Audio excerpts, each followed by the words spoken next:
أعوذ بالله من الشيطان الرجيم. بسم الله الرحمن الرحيم.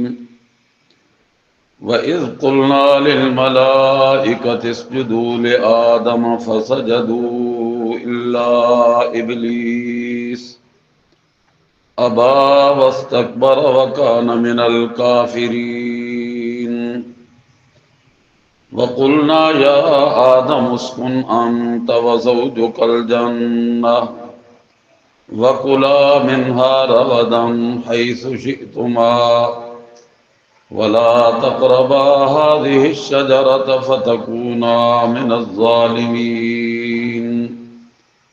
فأزلهما الشيطان عنها فأخرجهما مما كانا فيه وقلنا اهبطوا بعضكم لبعض عدو ولكم في الأرض مستقر ومتاع إلى حين. فتلقى آدم من ربه كلمات فتاب عليه إنه هو التواب الرحيم. سبحان ربك رب العزة عما يصفون وسلام على المرسلين والحمد لله رب العالمين. اللهم صل على سيدنا ومولانا محمد وعلى آل سيدنا ومولانا محمد وبارك وسلم ثم صل عليه. آج کا ہمارا سبق سورہ البقرہ کی آیت نمبر 34 سے شروع ہو رہا ہے، اور جس آیت تک ہم آج کے وقت پہ پہنچ سکیں گے انشاءاللہ وہاں تک ہمارا آج کا سبق جائے گا۔ بہرحال آغاز ہو رہا ہے آیت نمبر 34 سے۔ اس سے پہلے گزشتہ سبق میں اللہ رب العالمین نے ابتدائے تخلیق کے انسانی کا ذکر کیا تھا، اور قرآن کریم کائنات کی وہ کتاب ہے جسے میرے اللہ نے ہدایت کہا ہے، جسے میرے اللہ نے نور کہا ہے، جسے میرے اللہ نے فرقان کہا ہے۔ 3 باتیں میں نے عرض کی ہیں، ہدایت کہا، نور کہا، فرقان کہا۔ ہدایت کہتے ہیں رہنمائی کو، راستہ دکھانا اور انجام تک انگلی پکڑ کے لے جانا۔ عربی میں اسے کہتے ہیں اراءۃ الطریق، ایصال الی المطلوب۔ بیٹیوں لکھ لو، اراءۃ الطریق راستہ دکھانا، ایصال الی المطلوب اپنی منزل تک پہنچانا، لے جانا، اسے ہدایت کہتے ہیں۔ تو جب کہا جائے کہ قرآن ہدایت ہے تو پھر معنی یہ ہوتا ہے کہ قرآن کریم وہ راستہ دکھاتا ہے جو راستہ حق کا راستہ ہے، سچ کا راستہ ہے، جس راستے میں کجی نہیں، ٹیڑھا پن نہیں، اور منزل تک پہنچانے والی کتاب ہے کہ جس نے اس سے وفا کی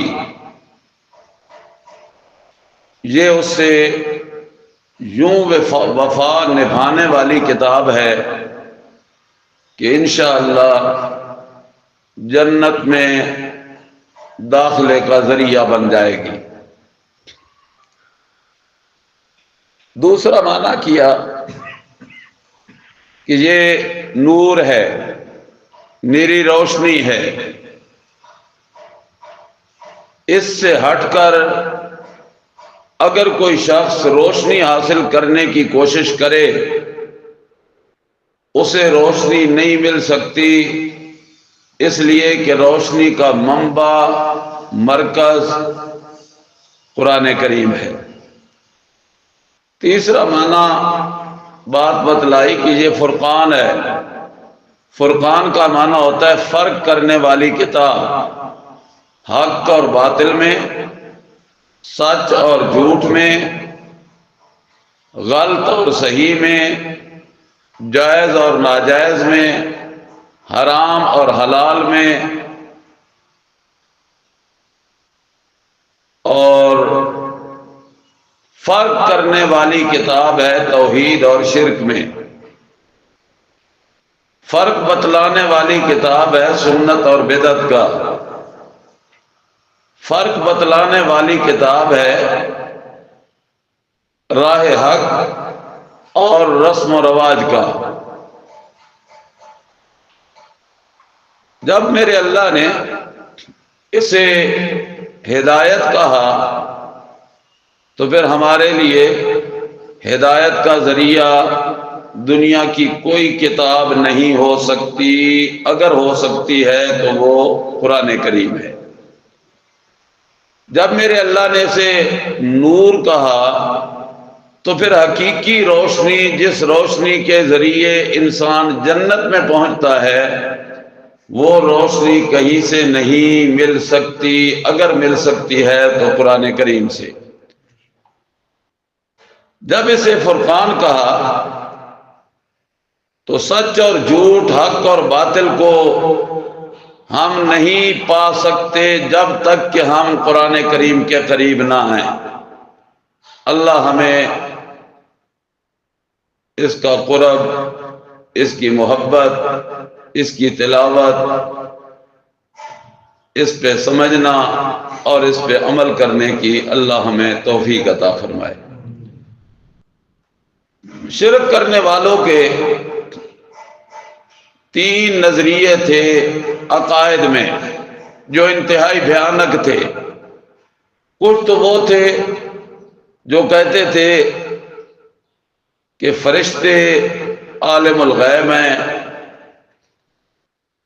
وہ گھومتے پھرتے رہتے ہیں، انہیں ہمارے حالات کا علم ہے، لہذا انہوں نے ان کی پوجا پاٹ شروع کر دی۔ دوسرا طبقہ وہ تھا جنہوں نے جنات کو، شیاطین کو، بس نام کا تھوڑا سا فرق ہے، شیطان کہا جائے تو دور بھاگتے ہیں اور جن کہا جائے تو پھر کہتے ہیں کوئی وظیفہ دسو جن قابو آ جان۔ جنات کی بات ہے تو پھر انہیں بلایا جاتا ہے، اور شیطان کا لفظ آنے کی دیر ہے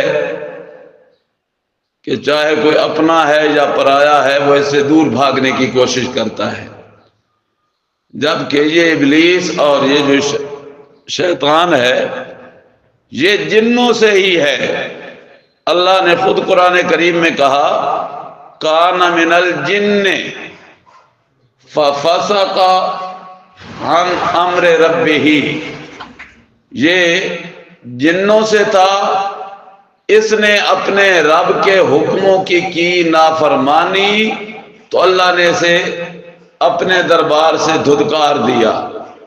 اور تیسرا طبقہ وہ جس نے انبیاء اور اولیاء کو اپنا معبود بنا لیا، ان کے نام کی نیازیں دینا، ان کے نام پہ چڑھاوے چڑھانا انہوں نے اپنا وتیرہ بنا لیا۔ اور یہ اس وقت بھی تھا، آج کے زمانے میں بھی ہے۔ بکرا لے کے جا رہا ہے، کہاں جا رہا ہے؟ پیر شاہ غازی۔ کہاں جا رہا ہے؟ بری امام۔ یہ دودھ کا پیالہ ہے، یہ کیا ہے؟ یہ 11ویں شریف ہے، یہ نیاز ہے۔ تو اس وقت کا مشرک بھی یہی کرتا تھا اور آج بھی یہی کچھ ہو رہا ہے۔ اللہ نے ان تینوں کا رد کیا، اور جب شرک کا رد ہوتا ہے تو ثابت کیا ہوتی ہے؟ توحید۔ شرک کا رد ہو جائے تو ثابت کیا ہوتی ہے؟ توحید۔ بیٹیوں توجہ کرو، تخلیق انسانی کی ابتدا کا اللہ نے ذکر کیا۔ حضرت آدم علیہ السلام کی تخلیق کے معاملے میں جب میرے اللہ نے فرشتوں کے سامنے اظہار کیا تو فرشتوں نے کہا تھا کیا ضرورت ہے اسے پیدا کرنے کی؟ زمین میں فساد کرے گا، خون بہائے گا، ہم تیری تسبیح کے لیے کافی ہے۔ پھر اللہ نے کہا تھا انی اعلم ما لا تعلمون، یہ گزشتہ سبق میں آپ پڑھ چکے ہیں، کل کے سبق میں۔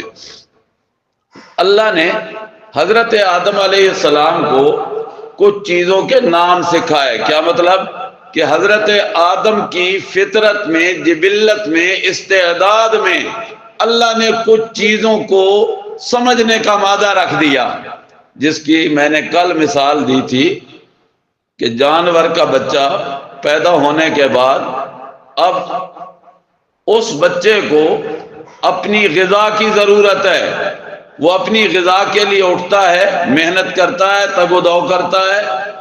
اب اسے کس نے بتایا؟ ڈاکٹر نے، حکیم نے، مولوی نے، پیر نے، کہ یہ جو تیری ماں ہے نا، بکری، گائے، بھینس، اونٹنی، بھیڑ، یہ جو تیری ماں ہے، اس ماں کی اللہ نے 2 نہریں، 4 نہریں تیرے ماں کے وجود میں اللہ نے فٹ کی ہوئی ہیں، وہاں سے تیری غذا آنی ہے۔ بھیڑ بکری ہے تو 2، اور انسان ہے تو ان کے لیے بھی 2۔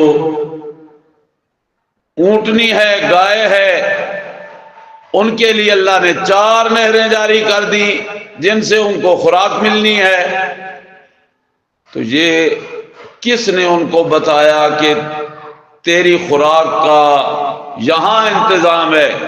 اللہ فرماتے ہیں میں نے پیدا کیا، ثم ہدا، پھر اس کی جبلت اور فطرت میں یہ بات رکھ دی، وہ جو ہی اٹھتا ہے تو سیدھا وہاں پہ پہنچ جاتا ہے جہاں اللہ نے اس کے لیے غذا کا انتظام کیا ہوا ہے۔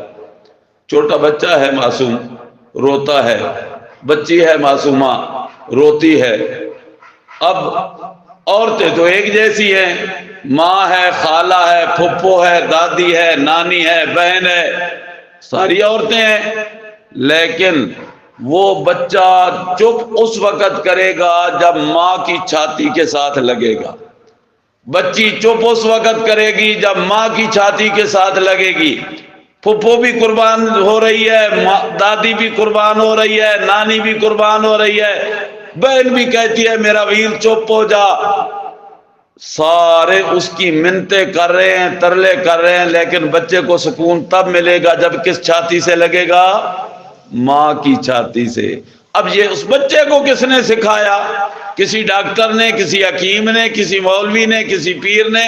نہیں، اللہ نے اس کی فطرت میں یہ بات بھر دی ہے، وگرنہ ابھی تو یہ چند گھنٹوں کا ہے بچہ، چند دنوں کا ہے بچہ، اب اس کی فطرت میں اللہ نے رکھ دیا ہے کہ تیرے سکون کے لیے میں نے تیری ماں کی چھاتی بنائی ہے، تو وہاں جو ہی لگے گا بچہ چپ ہو جائے گا، خاموش ہو جائے گا، تسلی ہو جائے گی۔ سمجھو اب اس بات کو۔ اللہ نے حضرت آدم علیہ السلام کی استعداد میں کچھ چیزوں کے نام رکھ دیے جو فرشتوں کی استعداد میں نہیں رکھے تھے۔ تو فرشتوں سے جب پوچھا تو انہوں نے کہا لا علم لنا، ہمیں ان کا پتہ نہیں، علم نہیں۔ کیوں نہیں؟ کہ ہماری استعداد ہی نہیں ہے، یہ ہماری فطرت میں اس بات کا علم اللہ نے رکھا ہی نہیں ہے۔ جب آدم علیہ السلام سے کہا تو آدم علیہ السلام نے فر بتا دیا، یہ فلاں چیز ہے، یہ فلاں چیز ہے، یہ فلاں چیز ہے۔ ابھی تخلیق کے مرحلے سے گزر کے آئے، ابھی پہلا دن ہے اور پہلے دن سے وہ فر نام بتا رہے ہیں۔ تو یہ کیا ہے کہ حضرت آدم کی جبلت میں، فطرت میں، استعداد میں اللہ نے ان چیزوں کے نام رکھے تو آدم نے بتلا دیا۔ تو فرشتے کہنے لگے سبحانک، اللہ تو پاک ہے۔ کیا مطلب؟ کہ ہم تیرے شریک نہیں ہو سکتے، تو شریکوں سے پاک ہے۔ تو اللہ نے رد کیا اس طبقے کا جو فرشتوں کو اپنا معبود سمجھتے تھے، کہ معبود وہ ہونا چاہیے جس کے اندر دو صفتیں کمال کی پائی جائیں، ایک صفت علم کی، دوسری صفت قدرت کی۔ اللہ معبود ہے، کیوں معبود ہے؟ لا الہ الا اللہ، اس کے سوائے عبادت کے لائق کوئی نہیں۔ کیوں نہیں؟ کہ کائنات کے ذرے ذرے کا علم بھی اللہ کو ہے، پوری کائنات کے ذرے ذرے پہ قدرت بھی اسی کی ہے، لہذا معبود وہی ہے۔ تو فرشتوں سے ہو گئی نفی۔ رہا معاملہ آدم علیہ السلام کا۔ اب آگے چلیے جی آج کے سبق سے۔ وَإِذْ قُلْنَا لِلْمَلَائِكَةِ اسْجُدُوا لِآدَمَ، جب ہم نے کہا فرشتوں سے کہ تم سجدہ کرو آدم کو، فَسَجَدُوا، انہوں نے سجدہ کر لیا، جھک گئے، الا ابلیس، سوائے ابلیس کے، ابا، اس نے انکار کیا، واستکبر، اور اس نے تکبر کیا، وکان من الکافرین، اور ہو گیا وہ کافروں سے، انکار کرنے والوں سے۔ وقلنا، اور ہم نے کہا، یا آدم، اے آدم، اسکن انت وزوجک الجنت، ٹھہر تو اور تیری بیوی الجنت، کہاں پہ؟ جنت میں، وکلا، اور کھاؤ پیو تم دونوں، منہا، اس سے، رغدن، با فراغت، خوش ہاضمہ، با فراغت خوش ہاضمہ، رغدن۔ دنیا میں ہم کھاتے پیتے ہیں، لیکن ہوتا کیا ہے؟ کبھی کوئی چیز کھائی فوراً ہضم ہو گئی، کبھی دوسری چیز کھائی پیٹ پھول گیا۔ اب باہر نکلے، کیا ہونے چلا ہے؟ باہر کیوں جا رہے ہیں؟ جی پیٹ بھاری ہو گیا، کچھ دو چار قدم چلوں گی تو ٹھیک ہو جاؤں گی۔ اور کچھ باہر نکلتے ہیں، جیب سے ڈبیا نکالتے ہیں، سگریٹ کا دانہ نکالتے ہیں، کش لگاتے ہیں، پوچھا جائے کیا ہو رہا ہے تو وہ کہتے ہیں پیٹ میں افارہ ہو گیا، سگریٹ پیئیں گے تو پیٹ ٹھیک ہو جائے گا۔ اور کچھ وہ ہوتے ہیں جو باہر نکلے، ڈبیا نکالی یا پڑیا نکالی، اس سے چٹکی بھری منہ میں ڈالی، کیا ہو رہا ہے؟ نسوار رکھی جا رہی ہے۔ کیوں؟ پیٹ بھاری ہو گیا ہے، ہاضمہ ٹھیک نہیں رہا۔ دنیا کے کھانوں کا تو یہ معاملہ ہے، اور جنت کے کھانوں کا معاملہ یہ کہ جنت میں جو رزق ملے گا وہ بس کھاتا جائے گا، ہضم ہوتا جائے گا، نہ نسوار کی ضرورت پڑے گی، نہ سگریٹ کی ضرورت پڑے گی۔ کس کی؟ سگریٹ کی۔ اور یہ کس سے جلائی جاتی ہے؟ آگ سے۔ ہمارے ایک بہت بزرگ گزرے، سید عطا اللہ شاہ بخاری رحمت اللہ تعالی علیہ، اللہ کی کروڑ رحمتیں ہوں، واز کیا، جنت کی نعمتوں کا ذکر کیا، اور ساتھ کہہ دیا کہ جنت میں ہر وہ نعمت ملے گی، ہر وہ چیز ملے گی جو وہ بندہ چاہے گا۔ ایک مجمع سے بندہ اٹھا، اس نے کہا شاہ جی رک جاؤ، شاہ جی نے تقریر روک دی. ہاں جی پوچھو کیا پوچھنا چاہتے ہو؟ کیا یہ سچ ہے جنت میں ہر چیز ملے گی جو چاہے گا بندہ؟ تو شاہ جی نے فرمایا بالکل میں نے ٹھیک کہا، جو بندہ چاہے گا جنت میں وہ چیز اسے ملے گی.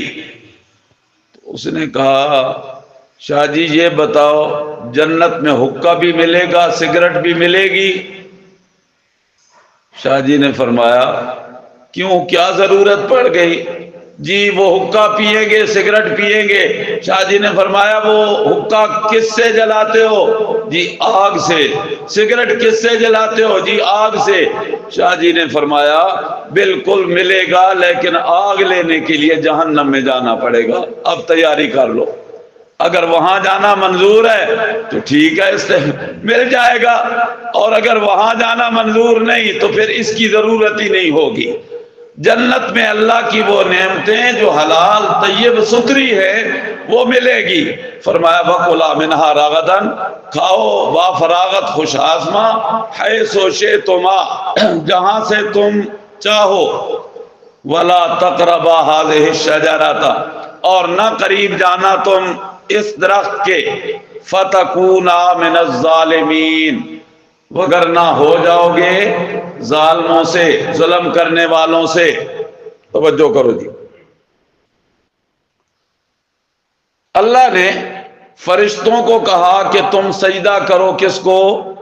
آدم کو. سجدہ کرو کس کو؟ آدم کو. فرشتوں نے آدم کو سجدہ کیا. فرشتوں نے آدم کو سجدہ کیا. جو سجدہ کرنے والا ہوتا ہے وہ عابد ہوتا ہے، معبود. سمجھو سمجھو، جو سجدہ کرنے والا ہوتا ہے وہ عابد ہوتا ہے، معبود نہیں ہوتا. تو اللہ نے جواب دے دیا کہ فرشتوں کو معبود سمجھنے والوں، فرشتے تو خود عابد ہیں معبود نہیں ہیں، لہذا فرشتوں کی عبادت نہیں. عبادت کے لائق کون ہے؟ اللہ. اب اگلی بات سمجھو جی. فرشتوں نے کیا سجدہ تو یہاں سے کچھ دوستوں کو وہم پڑ گیا. انہوں نے کہا اگر فرشتوں نے سجدہ کیا تو ان کے لیے جائز، ہم سجدہ کریں دربار پہ جا کے تو ہمارے لیے حرام. یہ کیا، ہمیں بھی جائز ہونا چاہیے سجدہ کرنا. دلیل کہاں سے پیش کی؟ بولو قرآن سے. دلیل کہاں سے پیش کی؟ قرآن سے. تو پتہ چلا کہ جو باطل ہوا کرتے ہیں کبھی کبھی وہ بھی بہانہ تلاش کرنے کے لیے کھول لیا کرتے ہیں، لیکن بہانوں کو نہ مانا کرو، حقیقت کو مانا کرو. بہانوں کو نہ مانا کرو، حقیقت کو مانا کرو. بیٹیوں توجہ کرو. اب سمجھو ذرا کہ فرشتوں نے جو سجدہ کیا، یہ سجدہ کون سا تھا؟ سجدے کی دو قسمیں ہیں. ایک سجدہ سجدہ عبادت ہے، نمبر دو سجدہ سجدہ تعظیم. جلدی لکھو. نمبر ایک سجدہ عبادت، نمبر دو سجدہ تعظیم. اب اس کو سمجھنے سے پہلے ذرا سجدے کو سمجھو. سجدہ کہتے کس کو ہے؟ سجدہ کہتے ہیں جھک جانے کو. سجدہ کہتے ہیں جھک جانے کو. اگر جھک جانے والا اس نیت سے جھک رہا ہے کہ میں جس کے سامنے جھک رہا ہوں اسے میرے ذرے ذرے کا علم بھی ہے، میرے وجود پہ اس کو قدرت بھی ہے، تو یہ اس کی کیا بنے گی؟ عبادت. اس کی کیا بنے گی؟ عبادت. اور عبادت حق کس کا ہے؟ اللہ کا. جب اس نے یہ کام کیا غیر اللہ کے لیے تو غیر اللہ کو اس نے بنا لیا معبود، اور یہ بن گیا شرک. یہ کیا بن گیا؟ شرک. تو سجدہ عبادت اللہ کے بغیر کسی کو بھی جائز نہیں، سجدہ عبادت اللہ کے بغیر کسی کو بھی جائز نہیں۔ کیا مطلب کہ عبادت کی نیت سے دو نظریے رکھ کر جھکنا کسی کے سامنے بھی سوائے اللہ کے جائز نہیں ہے۔ اللہ کے سامنے جھکنا جائز ہے، اللہ کے سوا کسی کے سامنے بھی جھکنا جائز نہیں، چاہے وہ نبی ہو، ولی ہو، زندہ ہو، مردہ ہو، فرشتہ ہو، جن ہو، کوئی بھی ہو۔ نمبر دو، جھکنا ہے تعظیم کا، جس کو سجدہ تعظیم کہتے ہیں۔ سجدہ تعظیم پہلی شریعتوں میں جائز تھا، ہمارے نبی کی شریعت میں حرام ہے، ناجائز ہے، ہمارے نبی نے اسے منع کیا ہے۔ جلدی لکھو جی، جلدی لکھو۔ پہلی شریعتوں میں جائز تھا، ہمارے نبی صلی اللہ علیہ وسلم کی شریعت میں منع ٹھہرا۔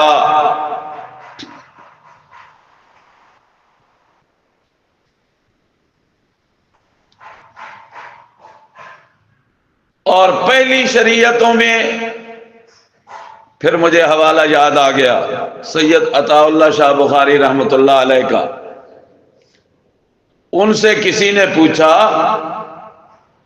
کہ فرشتوں نے آدم کو سجدہ کیا تو ہمارے لیے کیوں ممنوع ہے؟ تو حضرت شاہ جی رحمۃ اللہ علیہ نے فرمایا، او جس کو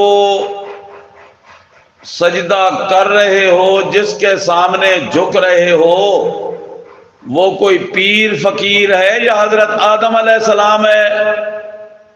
نہیں جی، وہ تو ہمارے بابا کی قبر ہے، بزرگ ہیں، پیر فقیر ہیں۔ اچھا، پھر فرمایا کہ تم فرشتے ہو؟ کہنے لگے جی نہیں، ہم فرشتے نہیں۔ تو شاہ جی نے فرمایا، اوے بھلے مانسو، یہ حکم تھا فرشتوں کو، تم فرشتے نہیں۔ فرشتوں نے سجدہ کیا آدم کو، تم جس کے سامنے سجدہ کر رہے ہو وہ آدم نہیں، تو پھر مسئلہ کس کا پوچھ رہے ہو؟ اللہ کمال کا ذہن دیا تھا اللہ نے۔ اسی لیے علماء کہا کرتے تھے کہ عطا اللہ کی باتیں تو عطا الہی ہوا کرتی ہیں، بس سائل سوال کرتا ہے، اللہ اس کے ذہن میں بات ڈال دیتا ہے۔ ایک مرتبہ اللہ نے بات ڈالی، بڑی عجیب بات ڈالی کہ ایک مرزائی سے بات ہو رہی تھی۔ اس نے کہا، جناب جو ہمارا مرزا جی ہے نا وہ نبی ہے، دلیل کہ ان کا نام قرآن میں آیا۔ کہاں آیا؟ اس نے کہا، وَمُبَشِّرًا بِرَسُولٍ يَأْتِي مِن بَعْدِ اسْمُهُ احمد۔ حضرت عیسیٰ علیہ السلام نے خوشخبری دی تھی کہ میرے بعد ایک رسول آئے گا، اسمہ احمد، اس کا نام احمد ہوگا۔ تو شاہ جی نے فرمایا، حضرت عیسیٰ علیہ السلام نے جس رسول کی خوشخبری دی اس کا نام تو احمد، اور تمہارے مرزے کا نام وہ ہے پتہ، غلام احمد۔ تمہارے مرزے کا نام غلام احمد، اور جس رسول کی حضرت عیسیٰ علیہ السلام نے خوشخبری دی اس کا نام احمد۔ تو اس نے کہا، جناب بالکل ٹھیک ہے، کیا فرق ہے احمد اور غلام احمد میں؟ غلام کو ہم ہٹا دیتے ہیں، پیچھے احمد رہ گیا، اب تو رسول مان لو۔ حضرت شاہ جی نے فرمایا، اچھا اگر اس طرح نام کاٹنے سے رسول بنتے ہیں نا تو پھر میرا نام میرے والدین نے رکھا ہے عطا اللہ۔ عطا کو کاٹ دو، پیچھے کیا رہ گیا؟ اللہ۔ پیچھے کیا رہ گیا؟ اللہ۔ میں ہو گیا اللہ، اس بدبخت نو میں رسول بڑھایا نہیں ہے کہ تو نکل کے آ گیا۔ اللہ کی عطا ہے نا، ذہن میں اللہ نے بات ڈالی، مرزے کو لاجواب کر دیا۔ تو حضرت آدم علیہ السلام کو جو فرشتوں نے سجدہ کیا وہ سجدہ تعظیم تھا، جو اس شریعت میں جائز تھا، اس زمانے میں جائز تھا، ہمارے نبی کے شریعت میں منع ہے۔ حوالہ حدیث کا بخاری اور مسلم میں ہے، رسول اللہ صلی اللہ علیہ وسلم نے فرمایا، بیٹا لکھ لینا، لو کنت آمر احدا، لو کنت آمر احدا ان یسجد لاحد، لو کنت آمر، امر یامرو سے، یامرو تامرو آمرو نامرو، لو کنت آمر احدا ان یسجد لاحد لامرت النساء، جلدی لکھو، لامرت النساء ان یسجدن لازواجہن، او کما قال النبی صلی اللہ علیہ وسلم۔ آپ نے فرمایا صلی اللہ علیہ وسلم، اگر میں کسی کو سجدہ کرنے کا حکم دے سکتا ہوتا، دیتا نہیں، اس لیے نہیں دیتا کہ سجدوں کے لائق کون ہے؟ اللہ ہے۔ لو کنت آمر احدا، اگر میں کسی کو سجدہ کرنے کا حکم دے سکتا ہوتا، اس بات کا کہ وہ کسی کو سجدہ کرے، نبی کو، ولی کو، جن کو، فرشتے کو، زندہ کو، مردہ کو، اگر سجدہ کرنے کا حکم دے سکتا ہوتا تو پھر میں کیا کرتا؟ لامرت النساء، میں حکم دیتا عورتوں کو، ان یسجدن لازواجہن، وہ سجدہ کریں اپنے شوہروں کو، اپنے خامندوں کو، لیکن میں اس کی اجازت نہیں دیتا، اس کا حکم نہیں دیتا۔ اگر عورت کے لیے مرد کا سجدہ حرام تو مرید کے لیے پیر کا سجدہ حرام، امتی کے لیے نبی کا سجدہ حرام، اگر نبی کا سجدہ حرام تو پھر جن فرشتے کا بھی سجدہ حرام ہے۔ فسجدوا الا ابلیس، پس انہوں نے سجدہ کیا مگر ابلیس نے سجدہ نہ کیا۔ اب سوال پیدا ہوتا ہے کہ اللہ نے کہا بھی فرشتوں کو تھا سجدہ کرنے کا، تو انہوں نے تو سجدہ کر لیا، ابلیس کو رب نے کہا نہیں تو اس نے سجدہ کیا نہیں، اس کا قصور کیا؟ سوال سمجھ آیا جی؟ ہاں جی، اللہ نے حکم دیا تھا فرشتوں کو سجدہ کرنے کا، وَإِذْ قُلْنَا لِلْمَلَائِكَةِ، آیت سمجھ آئی جی؟ وَإِذْ قُلْنَا لِلْمَلَائِكَةِ، جب ہم نے فرشتوں سے کہا تھا، جب رب نے کہا ہی فرشتوں کو سجدہ کرنے کا تو انہوں نے تو سجدہ کر لیا۔ پھر الا ابلیس، ابلیس کا تو اللہ نے سجدہ کرنے کے حکم میں نام ہی نہیں لیا۔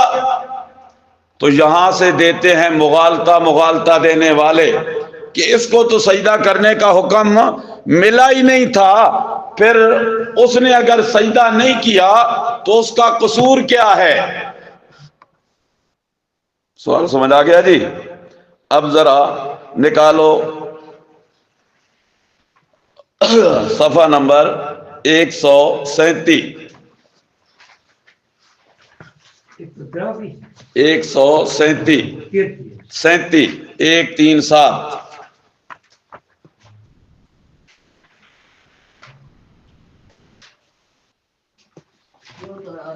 جی، سورۃ اعراف ہے،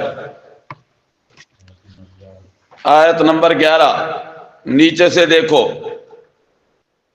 تیسری سطر، نیچے سے تیسری سطر، 1 2 3 نیچے سے اوپر گنو۔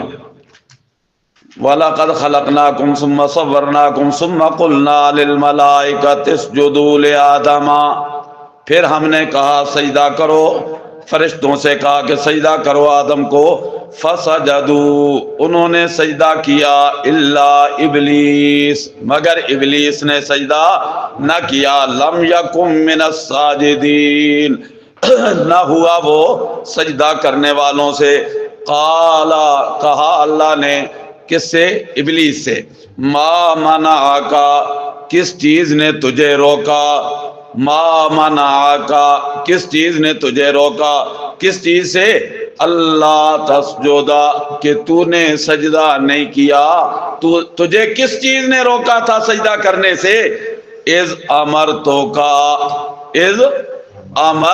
کا جب میں نے تجھے حکم دیا جب میں نے تجھے بولو جب میں نے تجھے حکم دیا تو معلوم ہوا کہ ابلیس کو بھی اللہ نے کیا دیا تھا حکم دیا تھا ابلیس کو بھی اللہ نے کیا دیا تھا حکم دیا تھا ایسے نہیں اللہ نے ابلیس کو بھی باقاعدہ حکم دیا تھا سجدہ کرنے کا اب ذرا قرآن کریم کا دوسرا مقام نکالو صفحہ 238 نکالو 238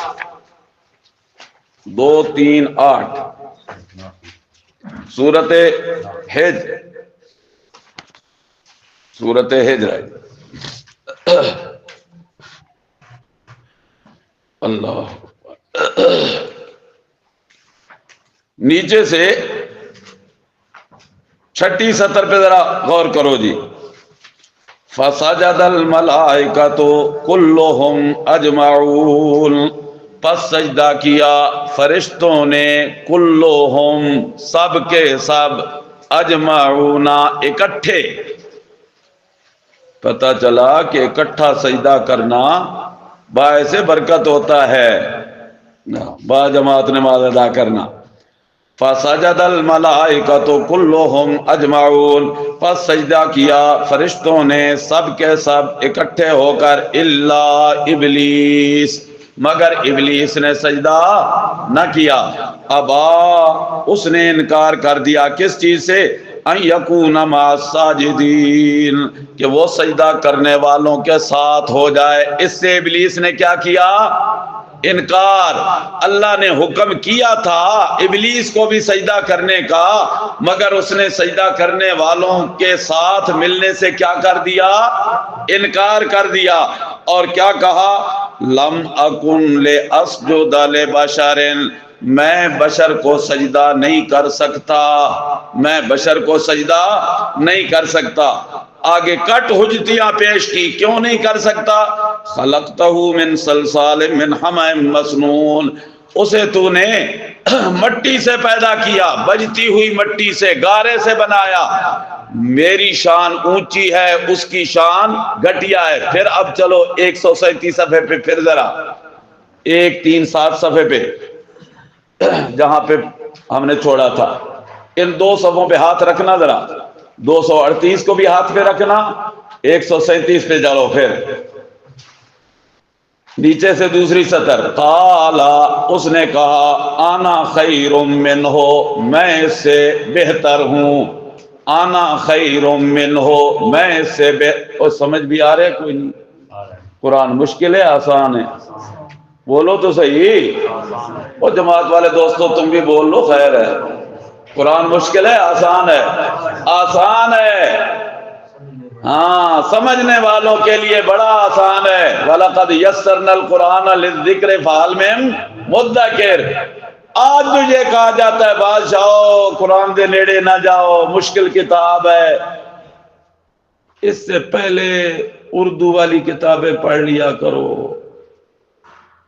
اس میں خیر ہے اس میں اختلاف ہے جھگڑے ہیں انا للہ و انا الیہ راجعون ایمان سے سوچئے قرآن اختلافات پیدا کرنے والی کتاب ہے یا مٹانے والی کتاب ہے جھگڑوں والی کتاب نہیں صلح والی کتاب ہے جی نکال لیا 137 اللہ نے کہا کہ جب میں نے تجھے حکم دیا تھا تو تو نے سجدہ کیوں نہیں کیا تو اس نے کیا کہا انا خیر منہ میں اس سے بہتر ہوں خلقتنی من نار تو نے مجھے پیدا کیا ہوا سے آگ سے. ایسا کیا ہونا آسان ہو گیا نا. خلقتنی من نار, تو نے مجھے پیدا کیا آگ سے. وخلقتہ من طین, اور اسے پیدا کیا تو نے مٹی سے. اللہ نے کہا اچھا پھر نکل جا یہاں سے, نکل جا یہاں سے. سجدے کے آدم کو سجدہ نہ کرنے کی وجہ سے, میرا حکم نہ ماننے کی وجہ سے, آدم کو سجدہ نہ کرنے کی وجہ سے اور میرا حکم نہ ماننے کی وجہ سے تو نے دلیلیں پیش کی کہ میں بہتر آگ سے بنا ہوا, اس کی شان مجھ سے کم ہے, یہ مٹی سے بنا ہوا ہے. اب پھر ذرا 238 پہ ذرا غور کرو. قالا فاخرج منہا, جی قالا فاخرج منہا, بول کے کہو لفظ قرآن کا اللہ کے بندو. قالا فاخرج منہا, بیٹیو تم بھی زبان سے بولا کرو. قالا فاخرج منہا, اللہ نے کہا نکل جا یہاں سے. انکا رجیم, انکا رجیم. تابوز کیا پڑھتے ہو؟ اعوذ باللہ من الشیطان الرجیم, یہی قرآن والا جملہ ہے. اعوذ باللہ من الشیطان الرجیم, فاخرج نکل جا, انکا رجیم. اللہ اے جو رجم ہویا, تیری پھٹکار پڑی ہے مجھ پہ, یہ تھوڑی سی دیر کے لیے فرمایا نہیں, ان علیک اللعنۃ الی یوم الدین, تجھ پہ لعنت پڑے گی قیامت تک, تجھ پہ لعنت پڑے گی قیامت تک. اب بھی کوئی لعنتیوں والے کام کر بھی رہا ہو نا, شیطانی کر بھی رہا ہو نا, تو اسے کہا جائے اوے شیطان نہ بن, حالانکہ وہ کر بھی شیطانی رہا ہے.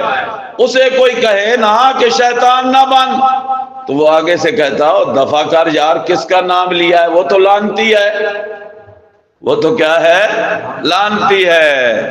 تو یہ لعنت قیامت تک شیطان پہ پڑتی رہے گی. اور ڈالی ابتدا کس نے؟ خود اللہ نے.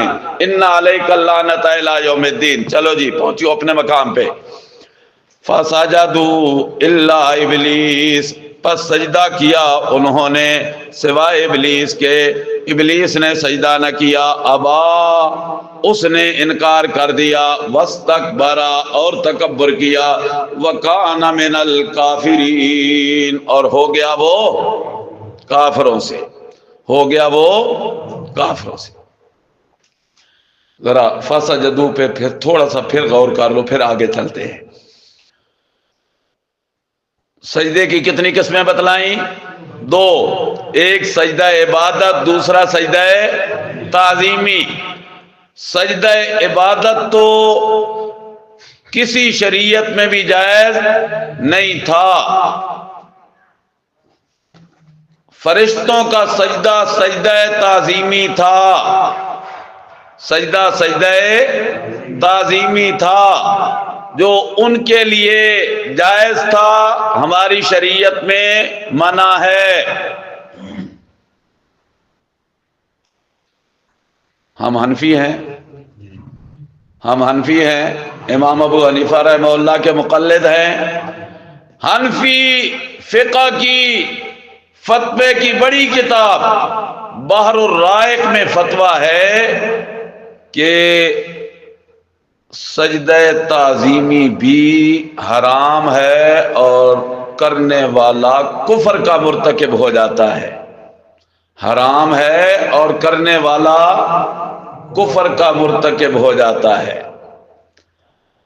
اور فتاوی عالمگیری میں ہے کہ یہ گناہ کبیرہ ہے.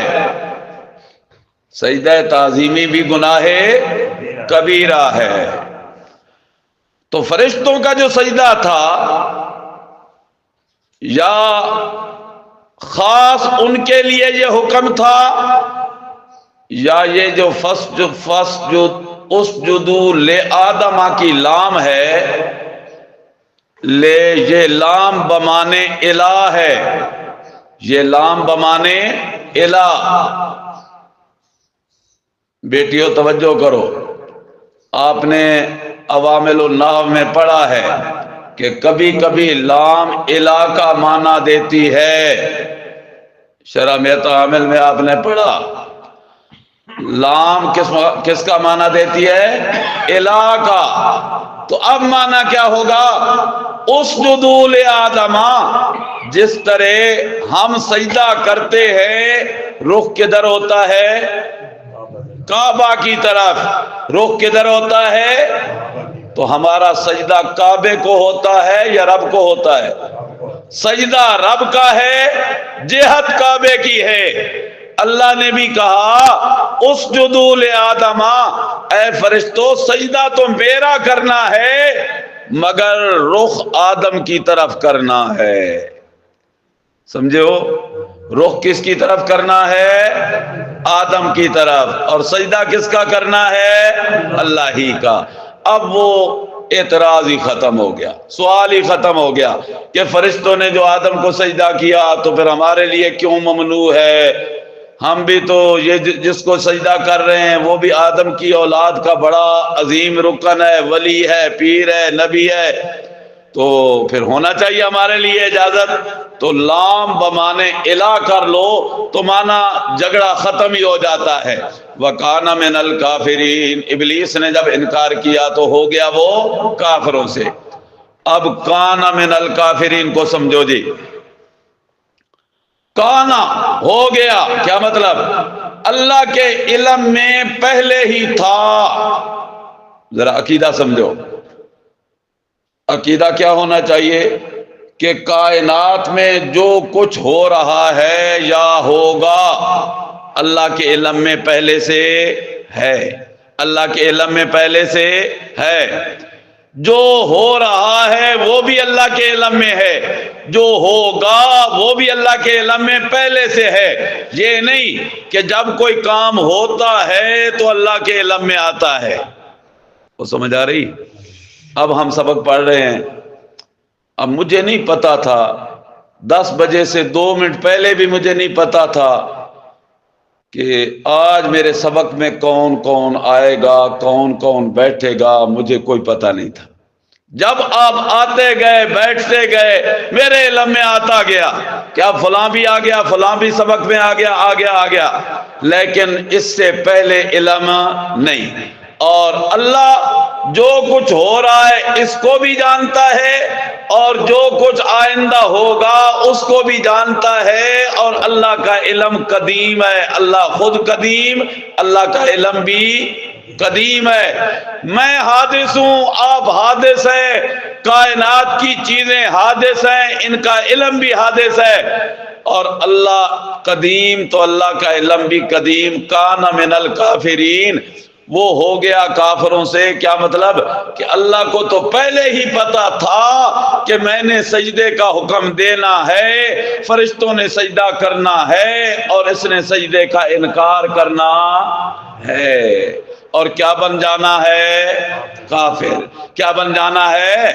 پتا چلا کہ رب کے سجدے کے انکار سے بندہ کیا ہو جاتا ہے؟ کافر. چلو ایک اور بات بھی بتلا دوں، اللہ کرے ذہن میں بیٹھ جائے.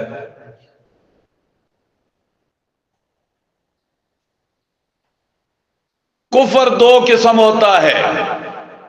ایک کفر اعتقادی، نمبر 2 کفر عملی.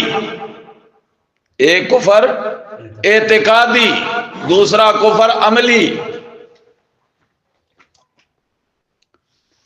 اعتقادی کفر یہ ہے کہ ایک آدمی کہتا ہے نماز کچھ نہیں، نماز کا اللہ نے کوئی حکم نہیں دیا، میں نہیں مانتا نماز اللہ کی عبادت ہے.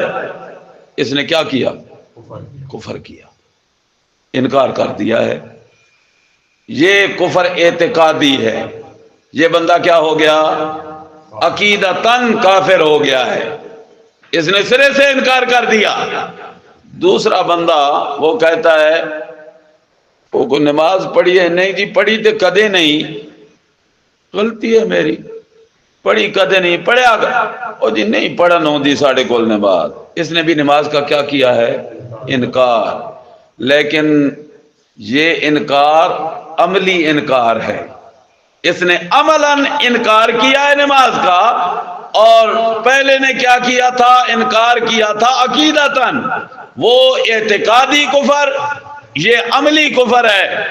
اور ابلیس نے جو انکار کیا تو علم الہی میں پہلے سے ہی تھا کہ اس نے ماننا نہیں ہے، سجدہ کرنا نہیں ہے، کان من الکافرین۔ اچھا جی، اب دوسرا معنی کرنے لگا ہوں، جو معنی ان کو بھی سمجھ آ جائے جن کو پہلے والا معنی سمجھ نہیں آیا۔ فرمایا جب اس نے انکار کیا سجدے سے، کٹ حجتیاں کی کہ میری شان زیادہ، اس کی شان گھٹیا ہے، میں آگ سے یہ مٹی سے، تو کان من الکافرین، اس انکار کرنے کی وجہ سے کیا بن گیا؟ کافر بن گیا۔ بیٹیوں، اب یہ جو دوسرا معنی میں نے کیا، یہ کانا بمانے سارا، کانا بمانے سارا، بولی سا پڑھے، کانا سارا اصبح اضحا ذلہ باتا، کانا بمانے سارا ہو گیا، سارا سین سے نہیں سواد سے، سواد الف سارا زبرہ، یہ کانا بمانے سارا ہے۔ وَقُلْنَا، اور ہم نے کہا، یا آدم، اے آدم، اسکن، ٹھہر تو، رہ تو، ٹکا رہ، انتا، تو بھی، وزوجکا، اور تیری بیوی بھی، الجنتا، جنت میں، معروف جنت، حقیقی جنت، وَكُلَا مِنْهَا رَغَدًا حَيْثُ شِئْتُمَا، اور کھانا پینا وہاں سے خوش آزما جہاں سے تم چاہو، وَلَا تَقْرَبَا هَٰذِهِ الشَّجَرَةَ، اور نہ قریب جانا تم دونوں اس درخت کے، یعنی اس درخت کی جنس کے بھی قریب نہیں جانا، اس کا پھل نہیں کھانا، اس کا میوہ ذائقہ نہیں چکھنا، اور اگر ایسا کر لیا تو فَتَكُونَا مِنَ الظَّالِمِينَ، ہو جاؤ گے تم ظلم کرنے والے، اپنی جان پہ زیادتی کرنے والوں سے ہو جاؤ گے۔ فَأَزَلَّهُمَا الشَّيْطَانُ، بہکا دیا ان دونوں کو شیطان نے۔ وہ وعدہ کیا تھا نا کہ اللہ تو مجھے تو نکال رہا ہے پر ان کو بھی رہنے نہیں دوں گا۔ اذلہم الشیطان، شیطان نے بہکا دیا، فاخرجہما، ان کو نکلوا دیا، نکلنے کا ذریعہ بن گیا کون؟ شیطان، مما کانا فیہ۔ ہم اگر قرآن سے دور بھاگتے ہیں تو ہمارے بھاگنے کا ذریعہ کون ہوتا ہے؟ وہ بارو آندہ ہے کوئی شکل بن کے، بڑا چودھری بن کے آئے اور آ کے کہے، او صوفی جی کیا مسیتی بیٹھے ہو، نماز ہو گئی سلام پھر گیا، ان مولویت تو اور کم ہی کوئی نہیں، یہ تو بس کسی وقت آ کے بس بندوں کو خراب کرتے رہتے ہیں، عقیدے خراب کر دینے۔ توبہ توبہ توبہ، کہ کر دینے؟ عقیدے خراب کرتے ہیں۔ یار وہ تو قرآن پڑھاتے، او چھڈو جی، عقیدہ ہی خراب ہو جاتا ہے، قرآن سے عقیدہ خراب ہوتا ہے۔ انا للہ و انا الیہ راجعون۔ شیطان یوں نہیں آتا کہ وہ کوئی مجسمہ بن کے آ جائے، بڑا چودھری بن کے آ جائے، کوئی صوفی بن کے آ جائے، ہاتھ میں تسبیح لے کے آ جائے، لیکن کبھی کبھی ایسے آتا بھی ہے، ہاں کبھی کبھی ایسی شکلیں بن کے آتا بھی ہے۔ کیا مطلب؟ بظاہر شکلن تو بڑا بزرگ ہے، داڑھی بھی ہے، ٹوپی بھی ہے، چشمہ بھی ہے، سرما بھی ہے، کنگا بھی ہے، تیل بھی ہے، خوشبو بھی ہے، پگڑی بھی ہے، بڑی حلیہ مکفہ مجسہ مسجہ ہے، لیکن اگر وہ آ کے کہے قرآن سے ہٹ جاؤ، کسی بزرگ کی کتاب پہ آ جاؤ، وہ بزرگ نہیں، بزرگ کی شکل میں شیطان ہے۔ جو قرآن سے ہٹائے وہ کون ہے؟ شیطان ہے۔ کبھی کبھی شکلیں بھی بن کے آتا ہے، لیکن اکثر وہ شکلیں بن کے نہیں آتا، دل میں وسوسے ڈالتا ہے، خیالات ڈالتا ہے۔ کبھی کہتا ہے او گھر چاہ پکی پئی ہے، ٹھنڈی ہو رہی ہے، ناشتہ تیار ہے، لیٹ ہو رہے ہو، کبھی کوئی بہانہ، کبھی کوئی بہانہ، تے اور کچھ نہ ہوئے نا تے آدھے بڑی دیر ہو گئی مسیتی بیٹھے ہو، چلو ہن تھوڑا جا باہر آؤٹنگ کر رہا. یہ دل میں خیال کون ڈالتا ہے؟ یہ ہے وسوسہ. تسی سوچی پہ گئے ہو پہ پتہ نہیں کتنے دی گلاں ہون لگیا نے.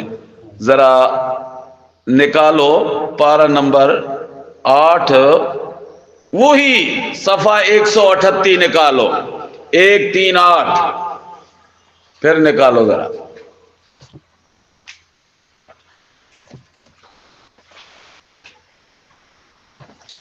صفحے کے بالکل درمیان سے 19 نمبر جہاں لکھا ہوا آیت کا اس سے آگے ذرا غور کرو.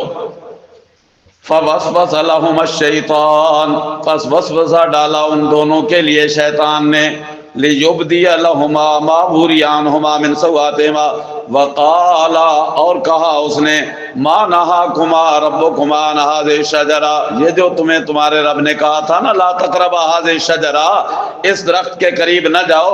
کیوں منع کیا تھا رب نے؟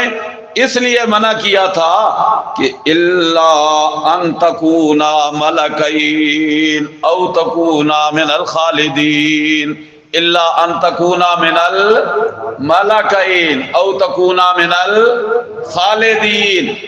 اللہ نے تمہیں اس لیے منع کیا ہے کہ اس کا پھل کھانے سے یا بندہ فرشتہ ہو جاتا ہے ہمیشہ ہمیشہ یہی رہتا ہے، یا فرشتہ ہو جاتا ہے یا یہ پھل کھانے سے ہمیشہ ہمیشہ یہی رہتا ہے.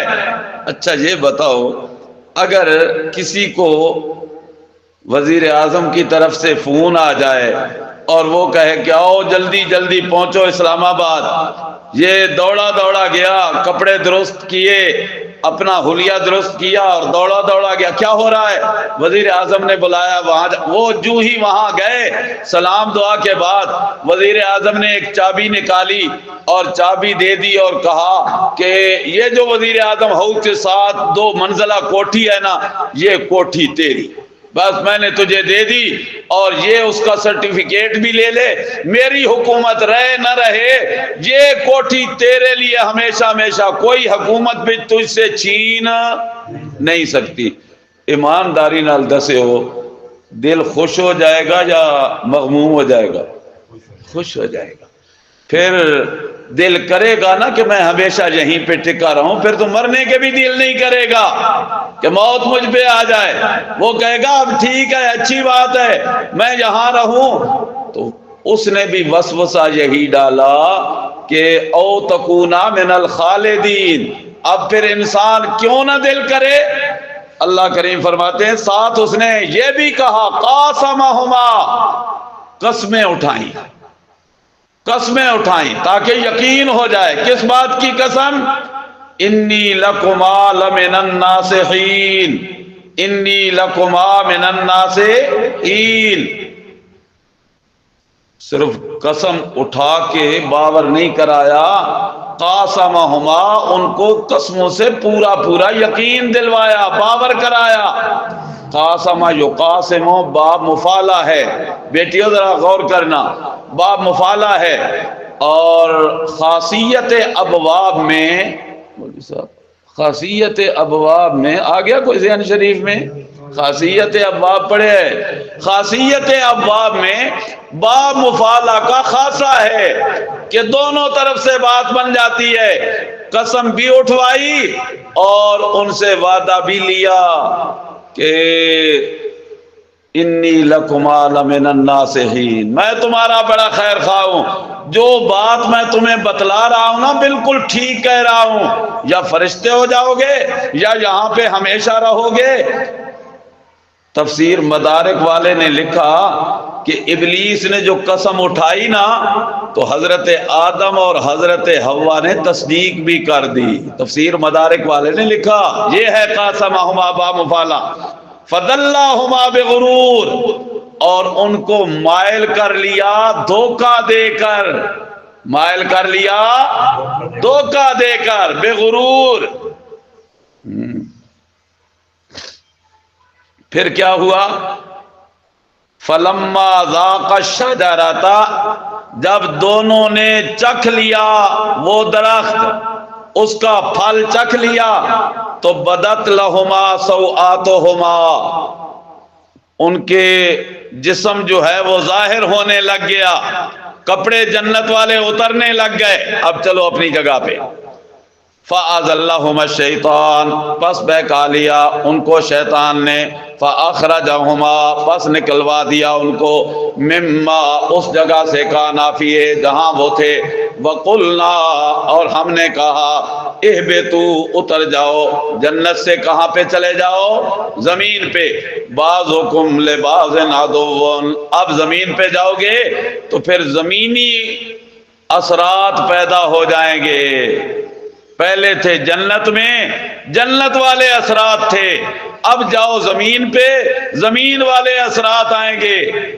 محمد زمان والے اثرات نہ سمجھے۔ جنت میں اثرات کیا؟ جنت میں حسد نہیں، جنت میں کینہ نہیں، جنت میں بغض نہیں، جنت میں پیشاب پخانہ نہیں، جنت میں تھوک نکسیر نہیں، جنت میں گند نہیں، اور دنیا میں حسد بھی ہے، کینہ بھی ہے، بغض بھی ہے، عداوت بھی ہے، اناد بھی ہے، ہٹ درمی بھی ہے، ضد بھی ہے، قضاء حاجت بھی ہے، یہ ساری باتیں دنیا میں۔ زمین پہ جاؤ گے، بعضکم لبعض عدو، پھر بعض کو بعض کے ساتھ عداوت بھی ہوگی۔ اب سوچو ذرا، زمین پہ یہ کام ہو رہے ہیں نہیں ہو رہے؟ ہو رہے ہیں۔ اہبطوا، اتر جاؤ، بعضکم لبعض عدو، بعض کو بعض کے ساتھ عداوت بھی ہوگی، لیکن نہ زمین کی دشمنی دائمی، نہ زمین پہ رہنا دائمی۔ سمجھ رہے ہو؟ نہ زمین کا رہنا دائمی، نہ زمین کی دشمنی دائمی۔ جب رہنا دائمی نہیں ہے، وہ کوئی بندہ فوت ہو جائے نا، پھر کوئی اس کا کرے گلہ، اس کی کرے شکایت، تو لوگ کیا کہتے ہیں؟ او چھڈو یار، کس کا نام لے رہے ہو؟ مویا پچھو تے شیطان بھی لے جاندہ ہے، جو مر گیا اس کا اب کیا تذکرہ کرتے ہو؟ چھوڑو ان کا خیال، اب کہو کرو بات زندوں کی۔ اللہ نے کہا بعضکم لبعض عدو، یہ زمین میں ساری باتیں ہوں گی مگر تم نے ہمیشہ رہنا نہیں ہے۔ وَلَكُمْ فِي الْأَرْضِ مُسْتَقَرٌ، اور تمہارا ہوگا زمین میں ٹھہرنا، وَمَتَاعٌ، اور نفع اٹھانا، إِلَىٰ حِينٍ، ایک وقت تک، بس ایک وقت تک رہنا ہے۔ اور وہ وقت کون سا ہے؟ جی جواب نہیں آیا۔ إِلَىٰ حِينٍ، موت تک، وقت ایک مقرر ہے، جب وہ مقرر وقت آ جائے گا تو پھر تمہیں دنیا میں رہنے کوئی نہیں دے گا۔ اوپر والی چیز اوپر چلی جائے گی، نیچے والی چیز نیچے چلی جائے گی۔ اگر نہیں سمجھ آئی تو انسان مرکب ہے اس وجود کا اور روح کا، روح اور جسم دونوں اکٹھے ہیں، بن گیا انسان۔ اور روح آئی تھی اوپر سے، بدن آیا تھا نیچے سے، یہ بنا ہے مٹی سے، روح آئی ہے امر ربی بن کے۔ جو اوپر والی چیز کہاں گئی؟ اوپر چلی گئی۔ اور جب بندہ مرتا ہے تو کیا کہتے ہیں کہ روح نکل گئی، روح، پھر کہو روح، اللہ کرے یہ عقیدہ بن جائے کہ جو روح نکل گئی پھر وہ واپس نہیں آئے گی۔ کب آئے گی؟ جب دن قیامت کا قائم ہوگا۔ کب آئے گی؟ جب دن قیامت کا۔ یہ اللہ کا قانون ہے، یہ بات بھی ذہن میں رکھو، یہ اللہ کا قانون ہے۔ قانون اللہ کا اور ہے، قدرت میرے اللہ کی اور ہے۔ قادر ہے اللہ اس روح کو واپس لوٹا دے، اللہ قادر ہے۔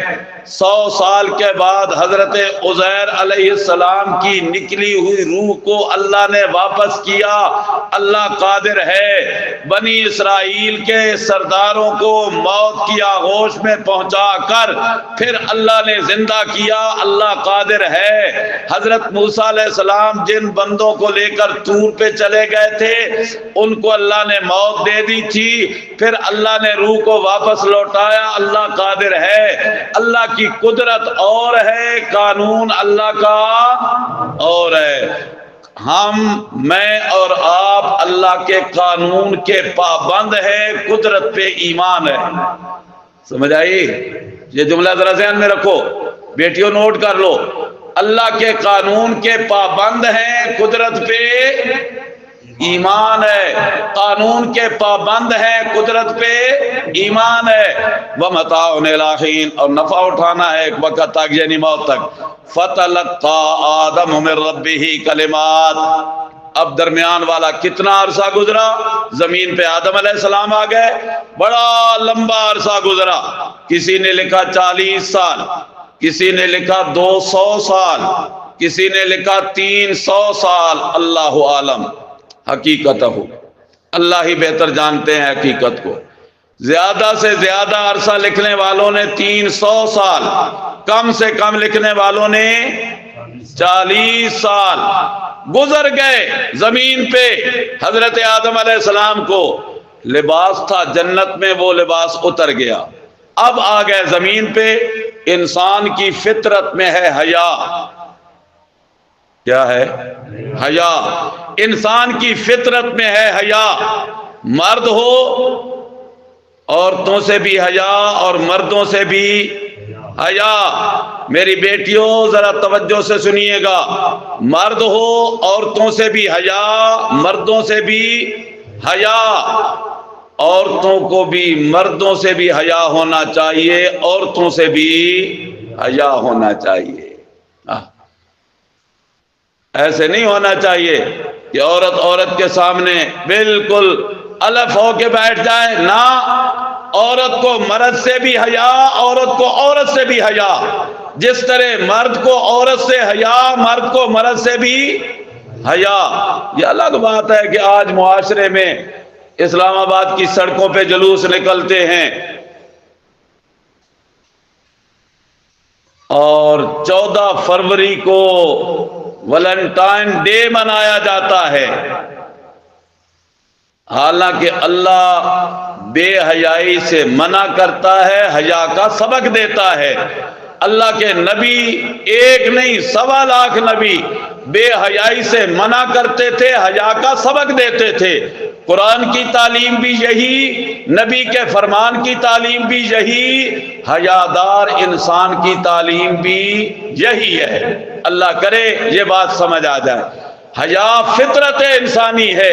حضرت آدم علیہ السلام اکلے ہیں، حضرت حوا کا رخ کہیں، آدم کا رخ کہیں، نہ آدم کے سامنے حوا ہے، نہ حوا کے سامنے آدم ہے، اور زمین پہ اور کوئی انسان ہے بھی نہیں۔ لیکن حضرت آدم علیہ السلام درختوں کے پتے اتار اتار کے اپنے بدن پہ چپکا رہے ہیں، کس وجہ سے؟ حیا کی وجہ سے۔ حضرت حوا درختوں کے پتے توڑ توڑ کے اپنے بدن پہ چپکا رہی ہیں، کس وجہ سے؟ حیا کی وجہ سے۔ نہ آدم حوا کو دیکھ رہے ہیں، نہ حوا آدم کو دیکھ رہی ہے، نہ کوئی اور ان کو دیکھ رہا ہے، لیکن حیا فطرت انسانی ہے، فطرت انسانی ہے، اور جو بے حیا ہے وہ انسان کہلانے کا مستحق ہی نہیں ہے۔ بے حیا تو جانور ہے، بے حیا، اسی لیے فارسی والا کہتا ہے بے حیا باش ہر چہ خواہی کن۔ جب بندہ بے حیا ہو جائے تو پھر جو مرضی آئے کرتا رہے، لیکن حیا فطرت انسانی ہے۔ حضرت آدم علیہ السلام زمین پہ گھوم رہے ہیں، حضرت حوا بھی گھوم رہی ہیں، عرصہ زیادہ گزر گیا۔ اللہ کریم فرماتے ہیں میرا آدم بھی پریشان، حوا بھی پریشان، پریشانی کے عالم میں گھوم رہے ہیں، پھر رہے ہیں۔ لمبے عرصے کے بعد دونوں کا ملاپ ہو گیا عرفات میں، دونوں کا ملاپ ہو گیا عرفات میں۔ میدان عرفات کو عرفات کہتے ہی اس لیے ہیں، عرفات عرفہ سے ہے، اور جس دن حاجی عرفات میں جاتے ہیں اس دن کو یوم العرفہ کہتے ہیں، پہچان والا دن۔ کس کا؟ پہچان والا دن۔ کیا مطلب؟ آدم نے حوا کو آتے دیکھ لیا، حوا نے آدم کو کھڑا دیکھ لیا، آدم کو حوا نے پہچان لیا، حوا کو آدم نے پہچان لیا، پہچان آئی تو عرفہ بن گیا، دن بھی عرفہ، میدان بھی عرفات بن گیا۔ تے ہن حاجی کیوں اکٹھے ہوندے نے؟ غور کرو ذرا، غور کرو تم۔ ہاں نہیں، ایک اور باریک بات کرنے لگا ہوں، اور باریک بات کرنے لگا ہوں۔ ایک تو اس لیے جاتے ہیں کہ حضرت آدم وہاں پہ آئے تھے، حضرت حوا وہاں پہ آئی تھی، ان کو ایک دوسرے سے معرفت ہوئی تھی۔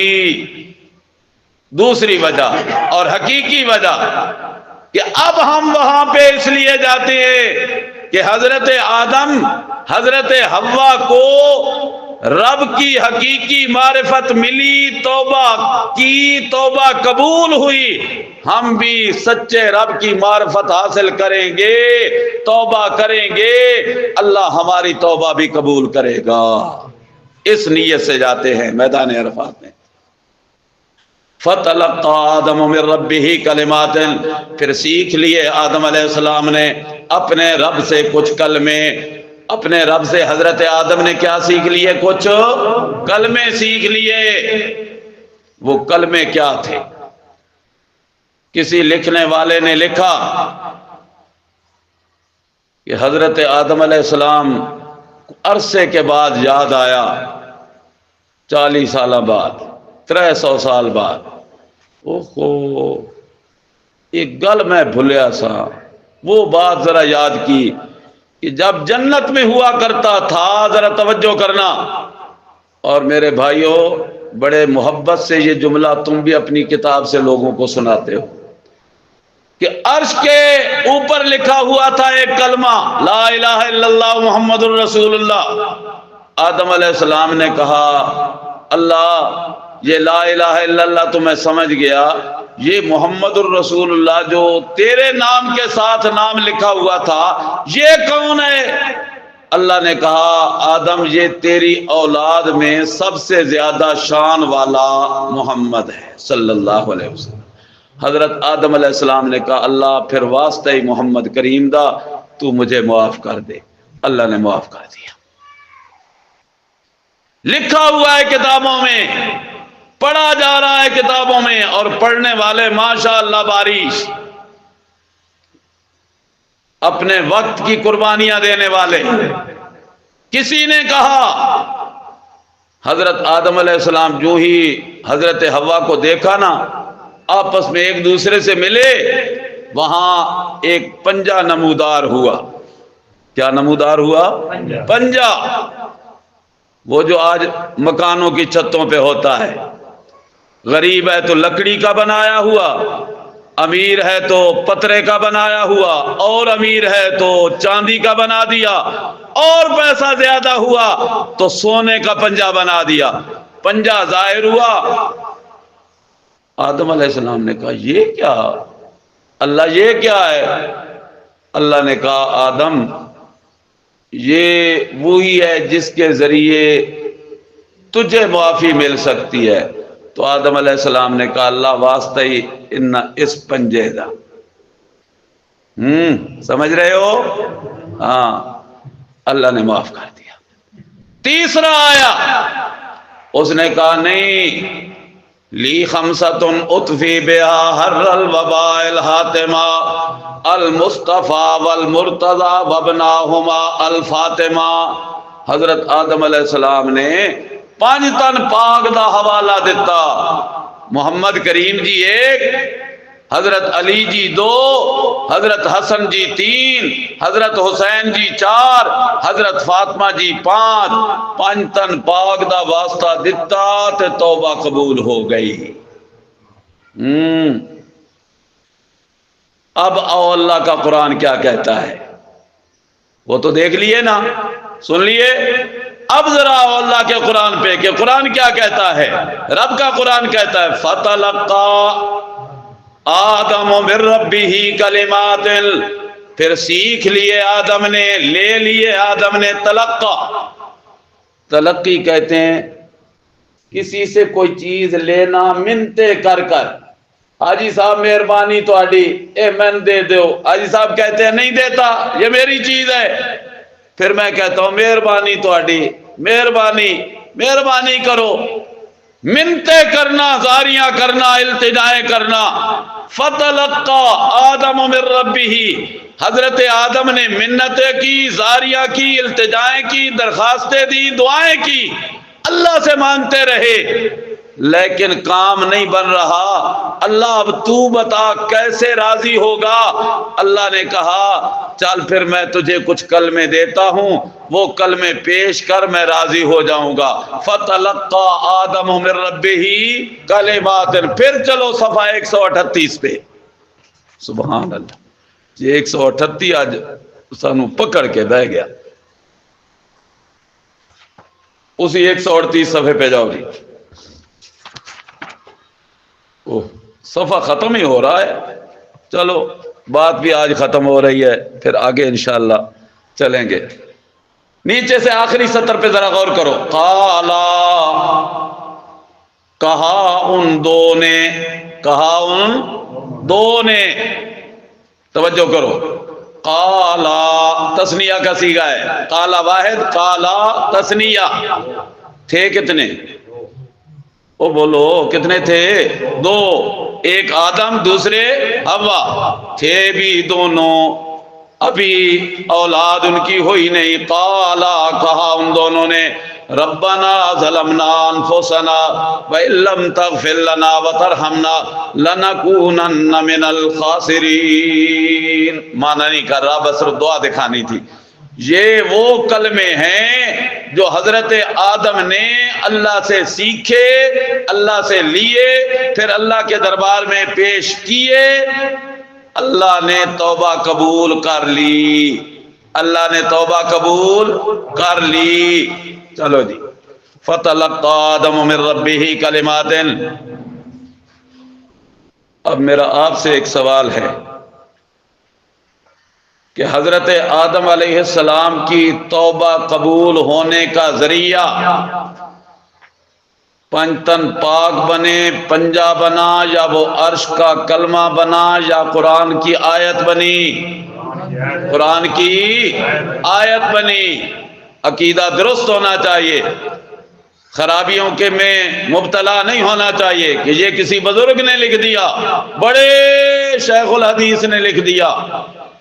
اللہ کے کلام سے بڑا کلام کسی کا بھی نہیں ہے، اللہ کی کلام سے بڑا کلام کسی کے بھی نہیں ہے۔ جس ابو حنیفہ کے ہم مقلد ہیں، ان کا قول یہ ہے کہ اترکو قولی بقول رسول اللہ صلی اللہ علیہ وسلم۔ اگر تمہیں کوئی یہ کہے کہ امام ابو حنیفہ کی یہ بات ہے اور مد مقابل رسول اللہ کی بات آ جائے، میری بات کو چھوڑ دو، رسول اللہ کی بات کو مان لو۔ جب رسول اللہ کی بات کا حکم یہ ہے تو قرآن کا حکم اس سے اعلیٰ ہے یا ادنا ہے؟ اعلیٰ ہے جی۔ فتلقى آدم من ربہ کلمات فتاب علیہ، پھر اللہ ان پہ راضی ہو گیا۔ انہ هو التواب الرحیم، بے شک وہی ہے توبہ قبول کرنے والا، رحم کرنے والا۔ قلنا، ہم نے کہا، اہبطوا منہا جمیعا، پہلے بھی کہا تھا، کیا کہا تھا؟ وَقُلْنَا اِهْبِطُوا بَعْضُكُمْ لِبَعْضٍ عَدُوٌّ، پہلے بھی کہا اہبطوا، پھر کہا اہبطوا۔ پہلا اہبطوا تھا، پہلا امر کہ جنت میں رہ رہے ہو، اب جاؤ زمین پہ۔ اب دوسرا اہبطوا، اترے رہو یہاں پہ۔ کیا معنی کیا؟ اترے رہو یہاں پہ۔ پہلا تھا کہ چلے جاؤ، اب حکم دیا اہبطوا کہ یہیں پہ ٹھہرے رہو۔ منہا جمیعا، اس سے سب کے سب۔ فَإِمَّا يَأْتِيَنَّكُم مِّنِّي هُدًى، پس تمہارے پاس ضرور بے ضرور آتی رہے گی میری طرف سے ہدایت، آتی رہے گی میری طرف سے ہدایت۔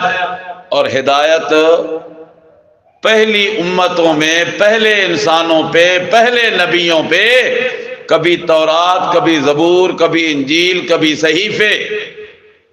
اور ہمارے نبی پہ ہدایت کون سی آئی؟ بولو قرآن۔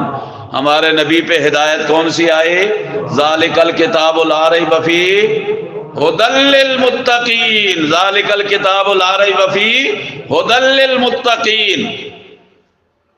ایمان سے سوچو، ابھی 4 رکوع ہمارے مکمل نہیں ہوئے. قرآن سے اپنی دلیلیں لے رہا ہے کہ نہیں لے رہا؟ قرآن سے ہی اپنی دلیلیں پیش کر رہا ہے. اما یاتینکم منی ھدی، ضرور بے ضرور آتی رہے گی تمہارے پاس میری طرف سے ہدایت. فمن تبع ھدایا، جس نے بھی پیروی کی میری ہدایت کی، عقیدتاً عملاً، لکھ لو، بے پیروی کی میری ہدایت کی عقیدتاً عملاً، عقیدہ بھی قرآن کے مطابق، عمل بھی قرآن کے مطابق. فلا خوف علیہم ولا هم یحزنون، نتیجہ کیا نکلے گا؟ نہ کوئی خوف ہوگا ان پہ اور نہ وہ غمگین ہوں گے. خوف نہیں ہوگا آخرت میں، کیونکہ جنت جو مل جائے گی. کیا مل جائے گی؟ جنت. دنیا میں دنیا جانے کا غم نہیں ہوگا، دنیا سے دنیا جانے کا غم نہیں ہوگا. موت آئے گی، جنت مل جائے گی، تو دنیا والی رشتہ داریاں اور دنیا والے رشتے ناتے، کوٹھیاں، گھر، جائیدادیں کھو جانے کا غم نہیں ہوگا. ہاں جی. والذین کفروا وکذبوا بآیاتنا، کوئی بندہ فوت ہو جائے نا، بندہ جاتے ہیں تعزیت کرنے کے لیے تو کہتے ہیں اللہ دی مرضی، اللہ اس کی مغفرت کرے. پھر ساتھ کہتے ہیں بس یہ دنیا ہے جو فانی جہان، اتنے رہنا جو نہیں کسی نے، سب نے چلے جانا ہے. تو وہ آگے سے کیا کہتے ہیں وارث رشتہ دار؟ وہ جی موت دا غم نہیں، جدائی دا غم ہے. موت کا غم نہیں، جدائی کا غم ہے. موت نے تو آنا ہی آنا ہے.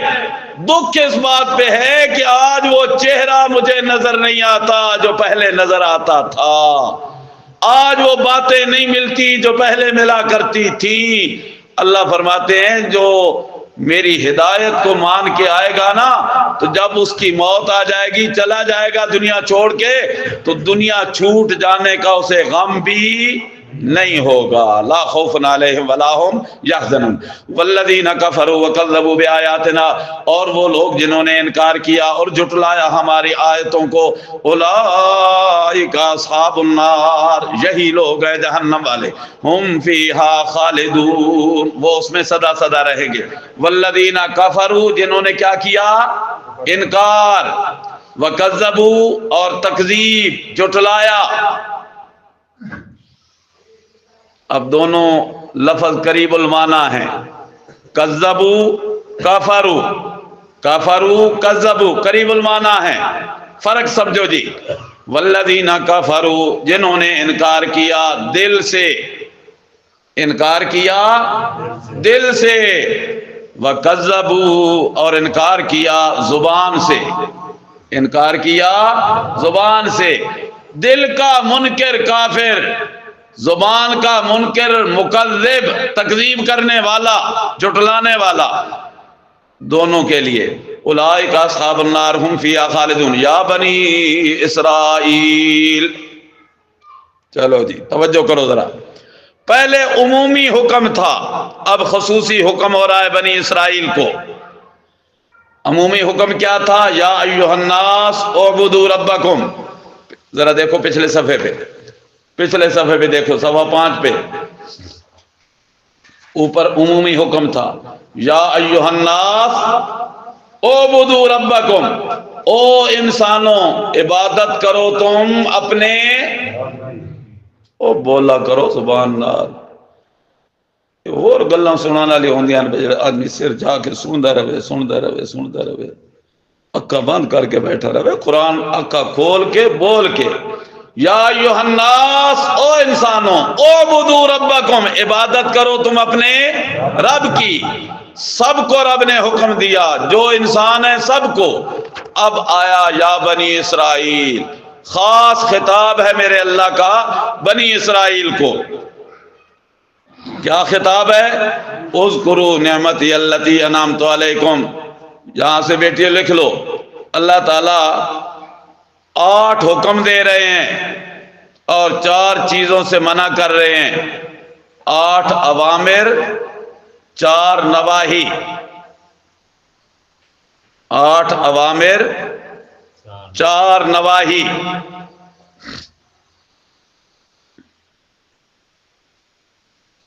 امر اول، پہلا امر، پہلا حکم، اذکروا نعمتی اللتی انعمت علیکم، یاد کرو تم میری نعمتوں کو جو میں نے تم پہ انعام کی، یاد کرو تم میری نعمتوں کو جو میں نے تم پہ کیا کی، انعام کی۔ اللہ اپنی نعمتوں کی یاد دہانی کرا رہے ہیں، اللہ اپنی نعمتوں کی یاد دہانی کرا رہے ہیں کہ میں نے تم پہ بڑی نعمتیں کی ہیں، وہ ذرا میری نعمتیں یاد کرو۔ وہ نعمتیں کیا تھیں جن نعمتوں کی اللہ یاد دہانی کرا رہے ہیں؟ نکالو ذرا صفحہ 101، اللہ کی نعمتیں، جن نعمتوں کی اللہ یاد دہانی کرا رہے ہیں۔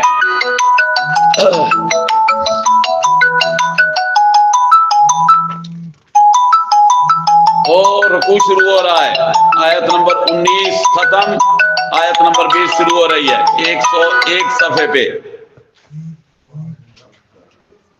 مل گیا جی؟ وَإِذْ قَالَ سے ہے، ہاں، وَإِذْ قَالَ مُوسَىٰ لِقَوْمِهِ، جب کہا موسیٰ علیہ السلام نے اپنی قوم سے۔ موسیٰ علیہ السلام کی قوم کو کیا کہتے ہیں؟ بنی اسرائیل۔ تو مل گیا نا، یا بنی اسرائیل۔ وَإِذْ قَالَ مُوسَىٰ لِقَوْمِهِ، جب کہا موسیٰ علیہ السلام نے اپنی قوم سے، یا قوم اذکروا نعمت اللہ علیکم، یاد کرو تم اللہ کی نعمتوں کو جو اللہ نے تم پہ کی۔ کیا نعمتیں ہیں اللہ کی؟ اذ جعل فیکم انبیاء، اللہ نے تم میں نبی بنائے، اللہ نے تم میں نبی بھیجے، اور 1 2 نہیں، 4000 نبی۔ دوسرا قول 14,000 نبی، تیسری روایت 21,000 نبی اللہ نے صرف بنی اسرائیل میں بھیجے۔ تو نبوت کا آنا اللہ کی کیا ہے؟ بڑی نعمت ہے۔ نبوت کا آنا اللہ کی کیا ہے؟ بڑی نعمت ہے۔ اذکروا نعمت اللہ علیکم اذ جعل فیکم انبیاء وجعلکم ملوکا، اور پھر اللہ نے تمہیں بادشاہ بھی بنایا۔ دنیا میں بادشاہی مل جائے، یہ بھی بڑی نعمت۔ پوچھو نا ذرا شہباز شریف سے، صدر زرداری سے، وہ خوش ہیں کہ صدارت مل گئی، وزارت مل گئی، تو پتہ چلا کہ بادشاہت مل جائے، یہ بھی ملنے والوں کے لیے اللہ کی کیا ہوتی ہے؟ نعمت ہوتی ہے۔ پھر اللہ کہتے ہیں یہ میری نعمت ہے، اس کی قدر کرو۔ کیا مطلب؟ میں نے اختیار دیا ہے، میرے حکموں کو میری زمین والوں پہ نافذ کر کے دکھاؤ، اور اگر نہ کیا تو پھر چند سالوں کے بعد تمہارا تختہ الٹ جائے گا۔ کہاں گئے وہ جو کہا کرتے تھے میں تو کمزور ہوں، میری کرسی بڑی مضبوط ہے؟ یہاں پہ دعویٰ کرنے والے ایسے بھی آئے، اور ایسے بھی دعویٰ کرنے والے آئے جو کہا کرتے تھے انا ربکم الاعلی، اور صرف ایسے نہیں آئے، ایسے دعویٰ کرنے والے بھی آئے۔ ہے کوئی میری دولت کا مقابلہ کرنے والا؟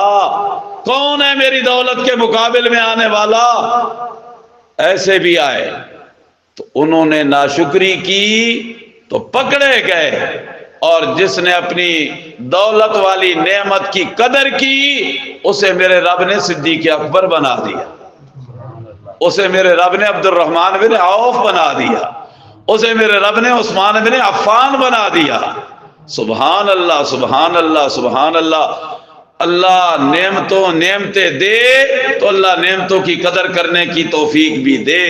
وَآتَاكُمْ مَا لَمْ يُؤْتِ أَحَدًا مِّنَ الْعَالَمِينَ، اللہ اپنی نعمتوں کی یاد دہانی کرا رہے ہیں۔ چلو جی اپنی جگہ پہ۔ امر اول، پہلا حکم، یا بنی اسرائیل اذکروا نعمتی، یاد کرو تم میری نعمتوں کو، اللتی انعمت علیکم، جو میں نے تم پہ نعمتیں کی، وَأَوْفُوا بِعَہْدِی أُوفِ بِعَہْدِکُمْ، اور یاد کرو تم میرے وعدوں کو، میں یاد کروں گا تم سے کیے ہوئے وعدوں کو۔ کیا مطلب؟ میں اپنا وعدہ پورا کروں گا، تم میرا وعدہ پورا کرو، تم میرا وعدہ پورا کرو، میں تم سے کیا ہوا وعدہ پورا کروں گا۔ وہ وعدہ بھی دیکھنا ہے، نکالو صفحہ 99 99، چلو 101 سے تھوڑا پیچھے آ جاؤ، صفحہ 99 جی، 29 99 تسعون و تسعون، نیچے سے چوتھی سطر، وَلَقَدْ أَخَذَ اللَّهُ مِيثَاقَ بَنِي إِسْرَائِيلَ۔ ہمارے اور دوسرے لوگوں میں فرق یہ ہے کہ وہ لوگوں کو بند قرآن دکھاتے ہیں اور الحمدللہ ہم لوگوں کو کھلا قرآن سکھاتے ہیں۔ یہ فرق بھی ذہن میں رہنا چاہیے۔ وَلَقَدْ أَخَذَ اللَّهُ مِيثَاقَ بَنِي إِسْرَائِيلَ، اور البتہ تحقیق لیا اللہ نے پختہ وعدہ بنی اسرائیل سے، وَبَعَثْنَا مِنْهُمْ اثْنَيْ عَشَرَ نَقِيبًا وَقَالَ اللَّهُ إِنِّي مَعَكُمْ، اور اللہ نے وعدہ کیا إِنِّي مَعَكُمْ، میں تمہارے ساتھ ہوں، میں تمہارے ساتھ ہوں۔ جس کو رب مل گیا اس کو سب مل گیا۔ آج کل تو جدید بسیں اور جدید عبارتیں ہیں نا، پرانے زمانے میں بسیں بھی پرانی ہوا کرتی تھی اور اوپر لکھا ہوا ہوتا تھا ربا تو راضی تے سارا جگ راضی، ربا تو راضی تے سارا جگ راضی۔ یہ الگ بات ہے کہ باہر لکھا ہوتا تھا ربا تو راضی تے سارا جگ راضی، اندر ڈرائیور کے اوپر لکھا ہوتا تھا اللہ نبی وارث، اللہ پنجتن پاک وارث، اندر اور باہر اور ہوتا تھا، لیکن لکھا ہوا ضرور ہوتا تھا ربا تو راضی تے سارا جگ راضی۔ اللہ فرماتے ہیں قال اللہ انی معکم، اللہ نے کہا میں تمہارے ساتھ ہوں، لیکن شرط کیا ہے؟ لَإِنْ أَقَمْتُمُ الصَّلَاةَ، اگر تم نمازی بن گئے، وَآتَيْتُمُ الزَّكَاةَ، زکوٰۃ دینے والے بن گئے، آمنتم برسلی، میرے رسولوں پہ ایمان لانے والے بن گئے، عزرتموہم، ان کی عزت کرنے والے بن گئے، اقرضتم اللہ قرضا حسنا، اللہ کو قرض حسنا دینے والے بن گئے۔ اگر تم نے یہ شرطیں کر لی نا پوری، تو میرا وعدہ ہے کہ میں تمہارے ساتھ ہوں گا، میرا وعدہ ہے کہ میں تمہارے ساتھ ہوں گا۔ تم نے یہ کرنے ہیں، نمازیں پڑھنی ہیں، زکوٰۃ دینی ہے، رسولوں کو ماننا ہے، عزت کرنی ہے، اللہ کے نام پہ خرچ کرنا ہے، یہ کام تم نے کرنے ہیں، اور میرا وعدہ ہے کہ میں تمہارے ساتھ ہوں، یہ کام میں کروں گا۔ کون سے؟ لَأُكَفِّرَنَّ عَنْكُمْ سَيِّئَاتِكُمْ، تمہارے گناہ بھی مٹا دوں گا، وَلَأُدْخِلَنَّكُمْ جَنَّاتٍ، اور تمہیں جنت میں داخل بھی کر دوں گا۔ اللہ فرماتے ہیں میرا وعدہ تم سے، تمہارا وعدہ مجھ سے۔ یہ بات کن کو کہی جا رہی ہے؟ بنی اسرائیل کو۔ کن کو کہی جا رہی ہے؟ بنی اسرائیل کو۔ وَلَقَدْ أَخَذَ اللَّهُ مِيثَاقَ بنی اسرائیل۔ اب سنو ذرا ایک حدیث بھی، رسول اللہ صلی اللہ علیہ وسلم نے فرمایا جو اللہ نے وعدہ لیا نا بنی اسرائیل سے، میری امت سے بھی میرے رب کا یہی وعدہ ہے کہ تم اگر نمازی بن گئے، زکوٰۃ دینے والے بن گئے، رسولوں پہ ایمان لانے والے بن گئے، اللہ کی راہ میں خرچ کرنے والے بن گئے، یہ کام تم کرنے والے بن گئے، اللہ کا میری امت سے بھی یہی وعدہ ہے کہ اللہ گناہ بھی مٹا دے گا اور جنت میں داخلہ بھی کر دے گا۔ چلو جی، اوفو بعہدی اوف بعہدکم، تم وعدہ پورا کرو میرا جو میرے ساتھ کیا، اوف بعہدکم، اور میں پورا کروں گا وعدہ جو میں نے تم سے کیا۔ وعدہ دیکھ لیا تھا نا۔ اب تیسرا حکم جی، پہلا حکم کیا تھا؟ میری نعمتیں یاد کرو۔ دوسرا امر کیا تھا؟ میرے وعدوں کو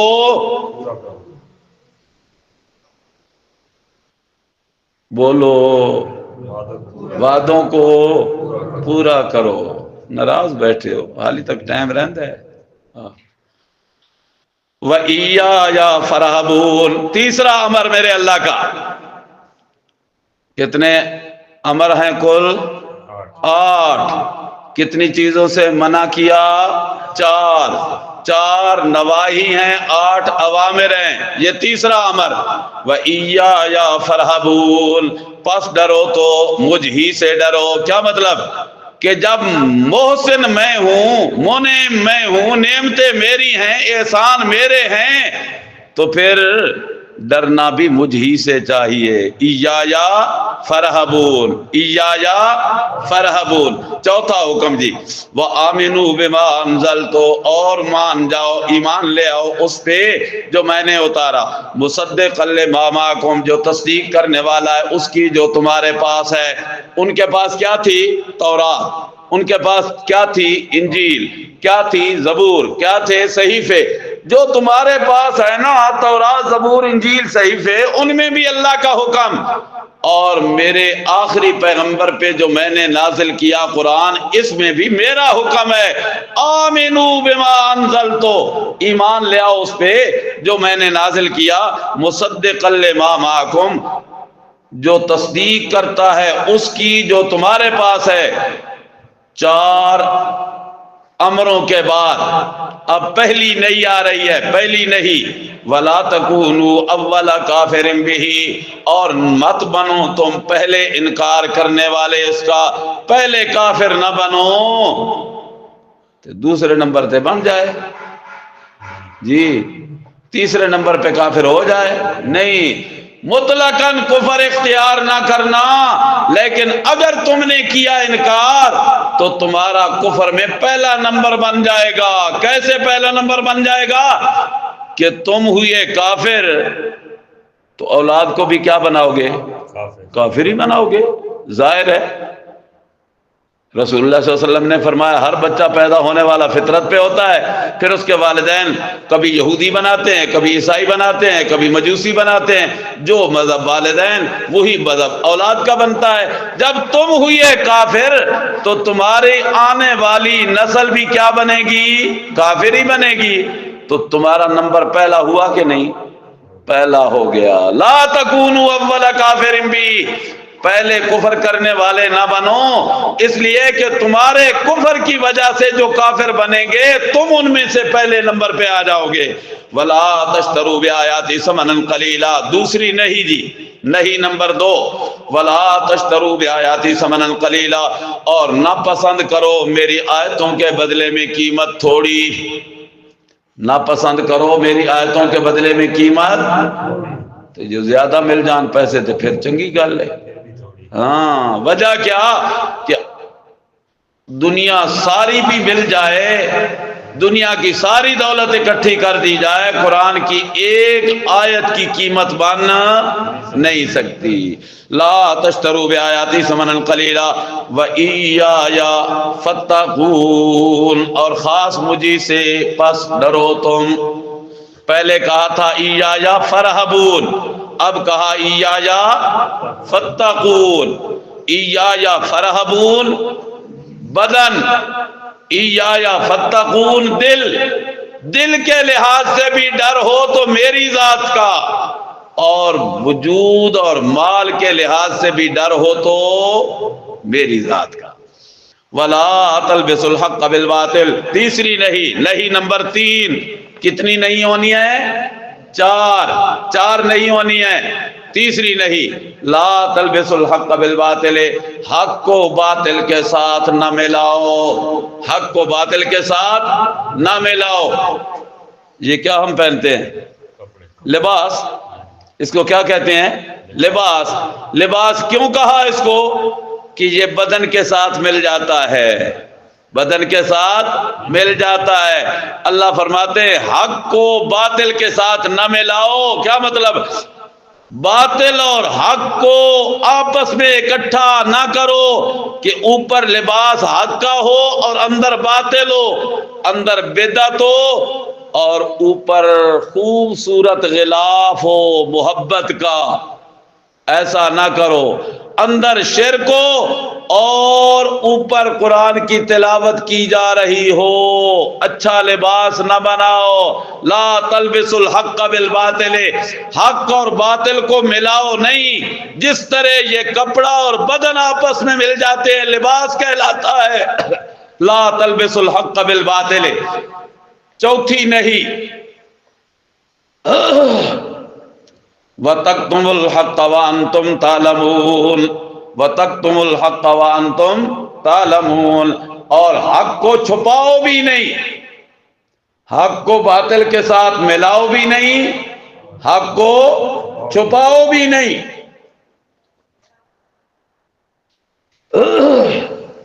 وَأَنْتُمْ تَعْلَمُونَ، اور تم جانتے ہو کہ حق کو باطل کے ساتھ ملانا یا حق کو چھپانا یہ جرم ہے. اگر یہ جرم کرو گے تو مجرم بن جاؤ گے، لہذا مجرم نہ بنو، لہذا مجرم نہ بنو. اب مجرم کیسے نہ بنو گے؟ وَأَقِيمُوا الصَّلَاةَ، کیا کرو؟ نماز پڑھا کرو، نماز قائم کیا کرو. اقیم الصلاۃ، امر نمبر 5، حکم نمبر 5. 8 اوامر ہے، 4 گزر گئے، 5واں حکم اقیم الصلاۃ، نماز کو قائم کرو. وآتوا الزکاۃ، چھٹا حکم زکوٰۃ ادا کرو. وارکعوا مع الراکعین، اور رکوع کرو رکوع کرنے والوں کے ساتھ. نماز پڑھو بھی تو با جماعت کوشش کرو. ہاں جی. حکم نمبر 5، حکم نمبر 6، حکم نمبر 7، 3 حکموں کو اللہ نے ایک جملے ایک آیت میں اکٹھا کر دیا. وَأَقِيمُوا الصَّلَاةَ وَآتُوا الزَّكَاةَ وَارْكَعُوا مَعَ الرَّاكِعِينَ. بیماریاں بھی 3 ہیں، اللہ نے علاج بھی 3 بتلائے. بیماریاں 3 ہیں، علاج بھی 3 بتلائے.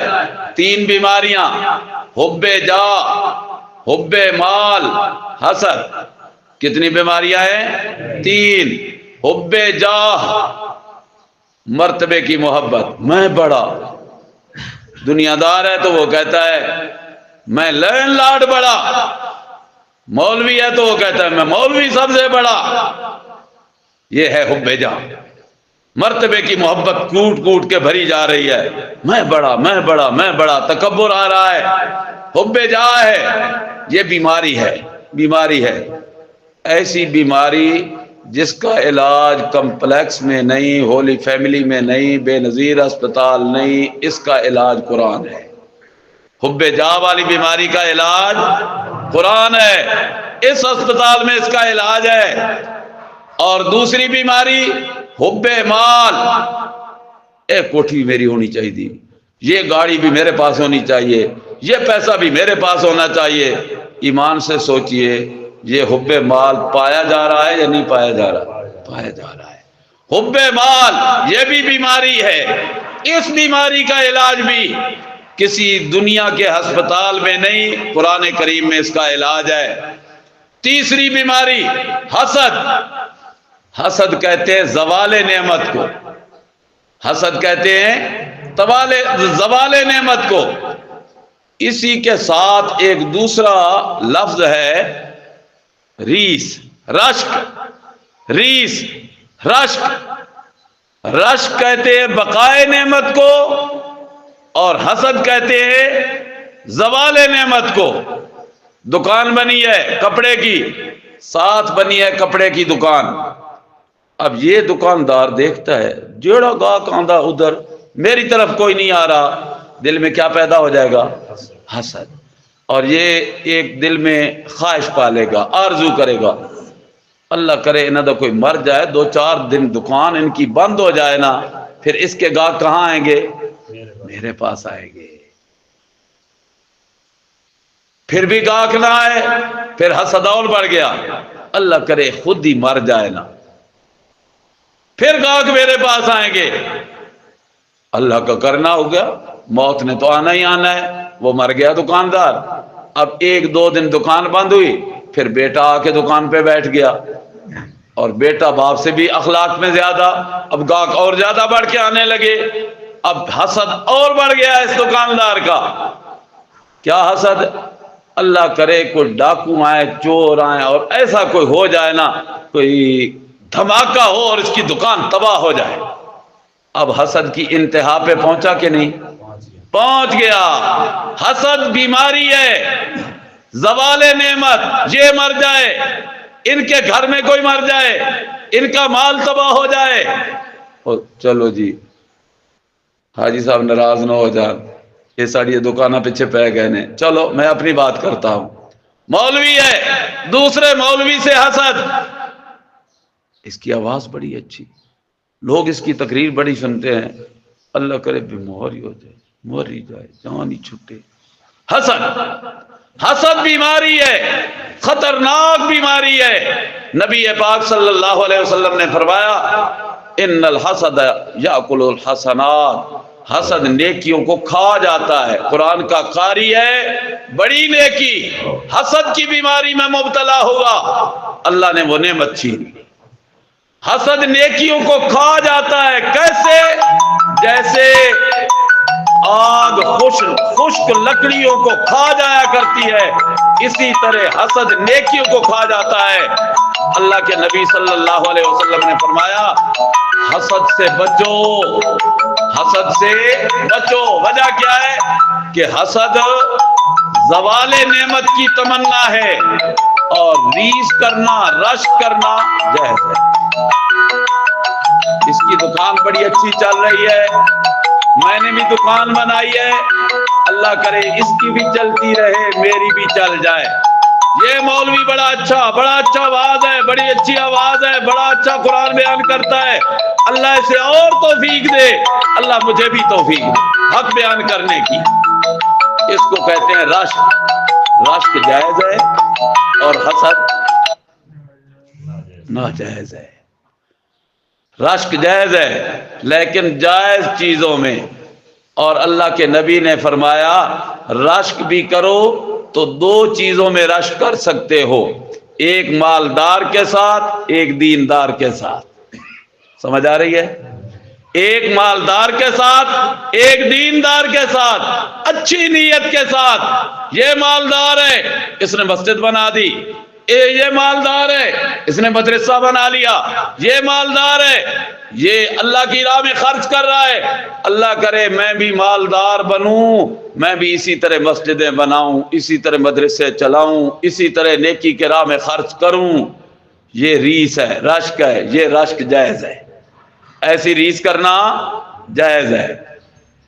دوسرا، رسول اللہ صلی اللہ علیہ وسلم نے فرمایا ایک کے پاس قرآن کا علم ہے، دین کا علم ہے، اس سے ریس کی جا سکتی ہے، لیکن کس نیت کے ساتھ؟ کہ اللہ اسے اور اضافہ کرے، اللہ مجھے بھی توفیق دے دے، اللہ میری آواز میں بھی اسی طرح برکت ڈال دے، اللہ مجھے بھی قرآن سے محبت دے دے۔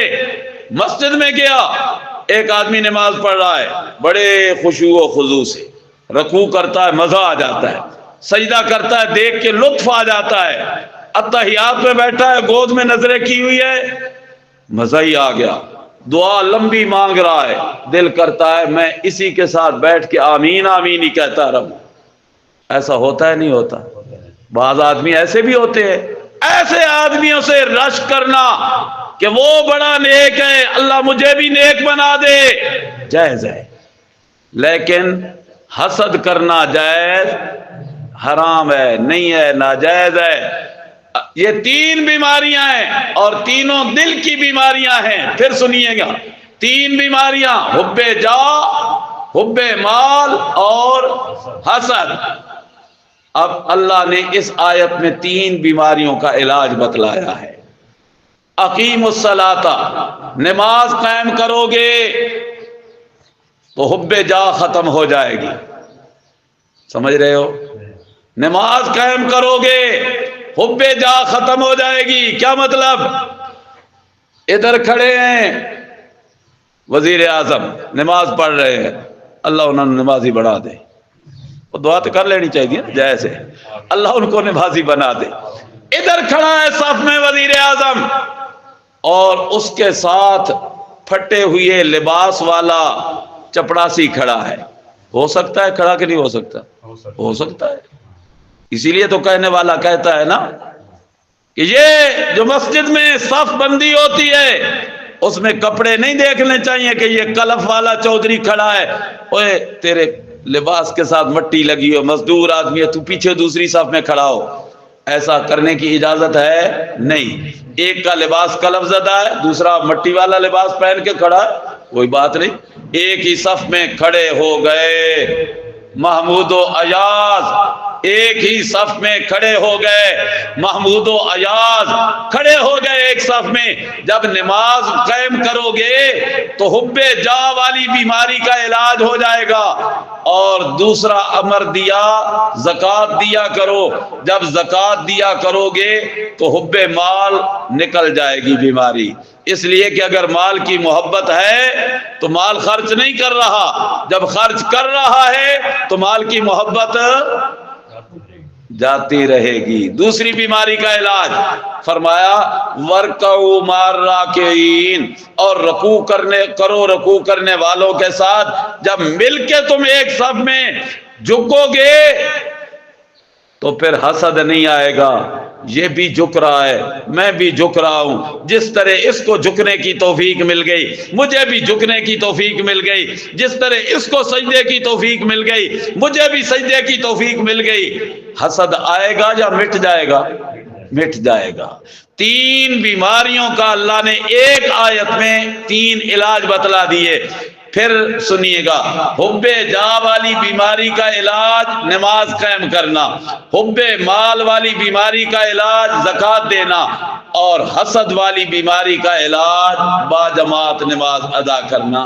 اتامرون الناس بالبر وتنسون انفسکم، اب یہ نہ ہو کہ لوگوں کو تو نیکی بھلائی کی باتیں کرو اور خود عمل نہ کرو۔ بے عمل علماء پہ اللہ زجر کر رہے ہیں، بیٹیوں لکھ لو، بے علم علماء پر زجر، ڈانٹ پلا رہے ہیں اللہ ان مولویوں کو جو اپنے علم پہ عمل نہیں کرتے۔ اتامرون الناس بالبر وتنسون انفسکم، کیا حکم دیتے ہو تم لوگوں کو نیکی کا اور بھول جاتے ہو اپنے آپ کو۔ تنسون انفسکم، دیگراں را نصیحت، خود میاں فضیحت، دوسروں کو نصیحتیں کرنا اور خود اس نصیحت پہ عمل نہ کرنا۔ انتم تتلون الکتاب، حالانکہ تم تو قرآن پڑھتے ہو، قرآن سکھاتے ہو، تمہیں تو عمل اور زیادہ کرنا چاہیے۔ مولویوں سن رہے ہو؟ مولویوں کو عمل بھی کرنا چاہیے۔ افلا تعقلون، کیا تم عقل نہیں کرتے؟ واستعینوا بالصبر والصلاۃ، 7 اوامر پہلے گزرے، 8واں امر نمبر 8، واستعینوا بالصبر والصلاۃ، اور مدد مانگو تم اللہ سے، مدد مانگو تم اللہ سے، اس لیے کہ مدد کرنے والا کون ہے؟ اللہ۔ اب مدد تو اللہ سے مانگنی ہے، ذریعہ کیا اختیار کرنا ہے؟ فرمایا بالصبر والصلاۃ، تکلیف آ جائے تو صبر کر لینا ہے، ضرورت پڑ جائے تو نماز پڑھ لینا ہے۔ سمجھ آئی؟ تکلیف آ جائے تو صبر کر لینا ہے، ضرورت پڑ جائے تو صلاۃ الحاجت پڑھ لینی ہے۔ واستعینوا بالصبر والصلاۃ، مدد مانگو تم اللہ ہی سے صبر کے ذریعے، نماز کے ذریعے۔ وَإِنَّهَا لَكَبِيرَةٌ، اور یہ جو حکم ہے اللہ کا مدد مانگنے والا، یہ جو خصلت پیدا کرنی ہے اپنے اندر، فرمایا انہا لکبیرۃ، یہ خصلت بڑی بڑی ہے، بہت بڑی ہے۔ الا علی الخاشعین، بڑی مشکل ہے صبر کرنا تکلیف کے وقت، نماز پڑھنا ضرورت کے وقت۔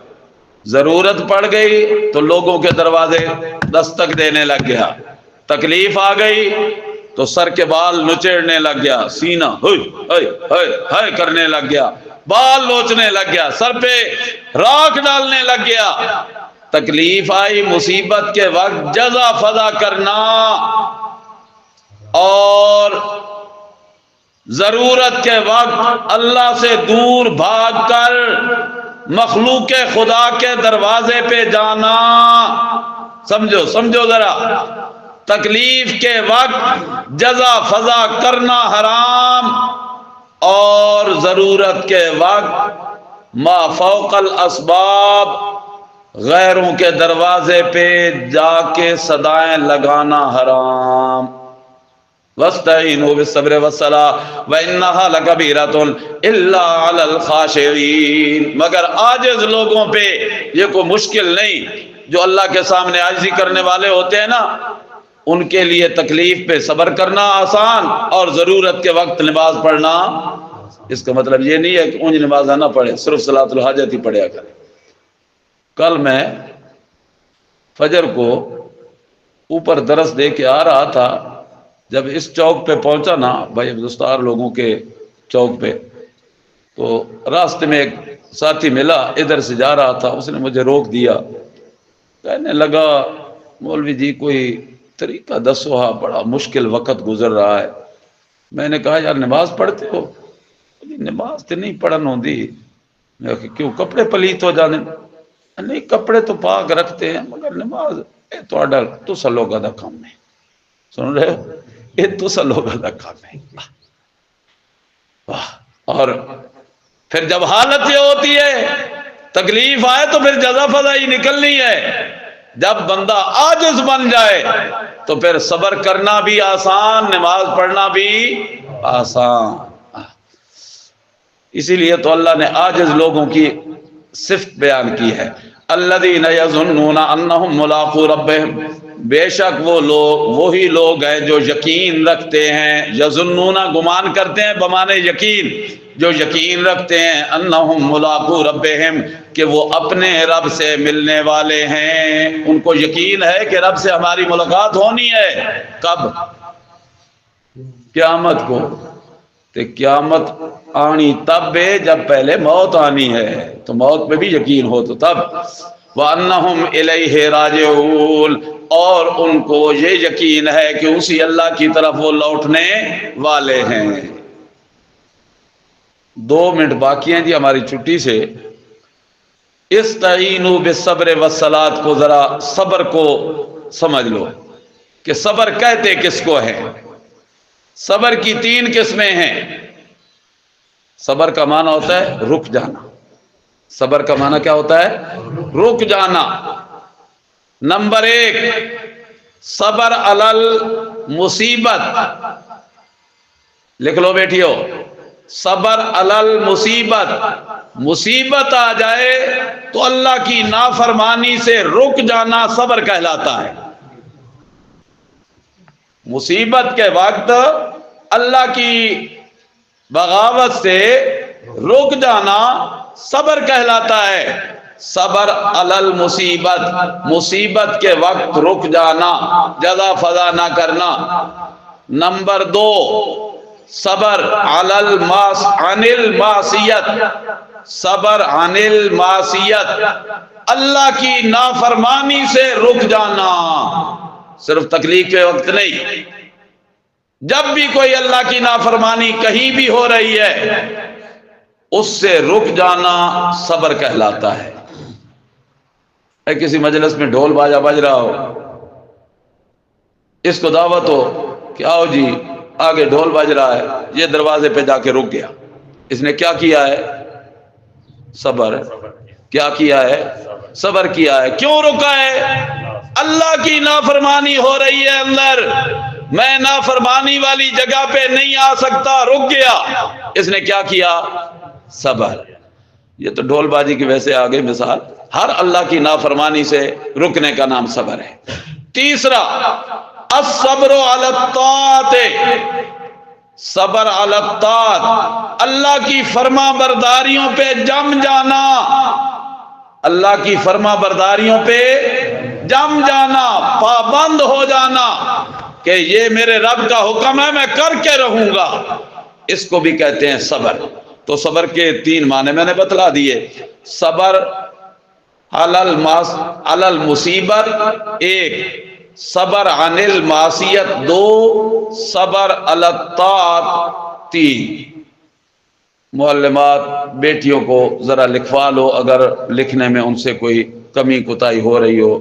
اللہ جو آج کا ہمارا سبق ہے اللہ اپنی رحمتوں سے قبول فرمائے، اور اللہ مزید توفیق دیے رکھے کہ ہم اس کی کتاب کو پڑھتے رہیں، پڑھاتے رہیں، سنتے رہیں، سناتے رہیں۔ اللہ عمل کی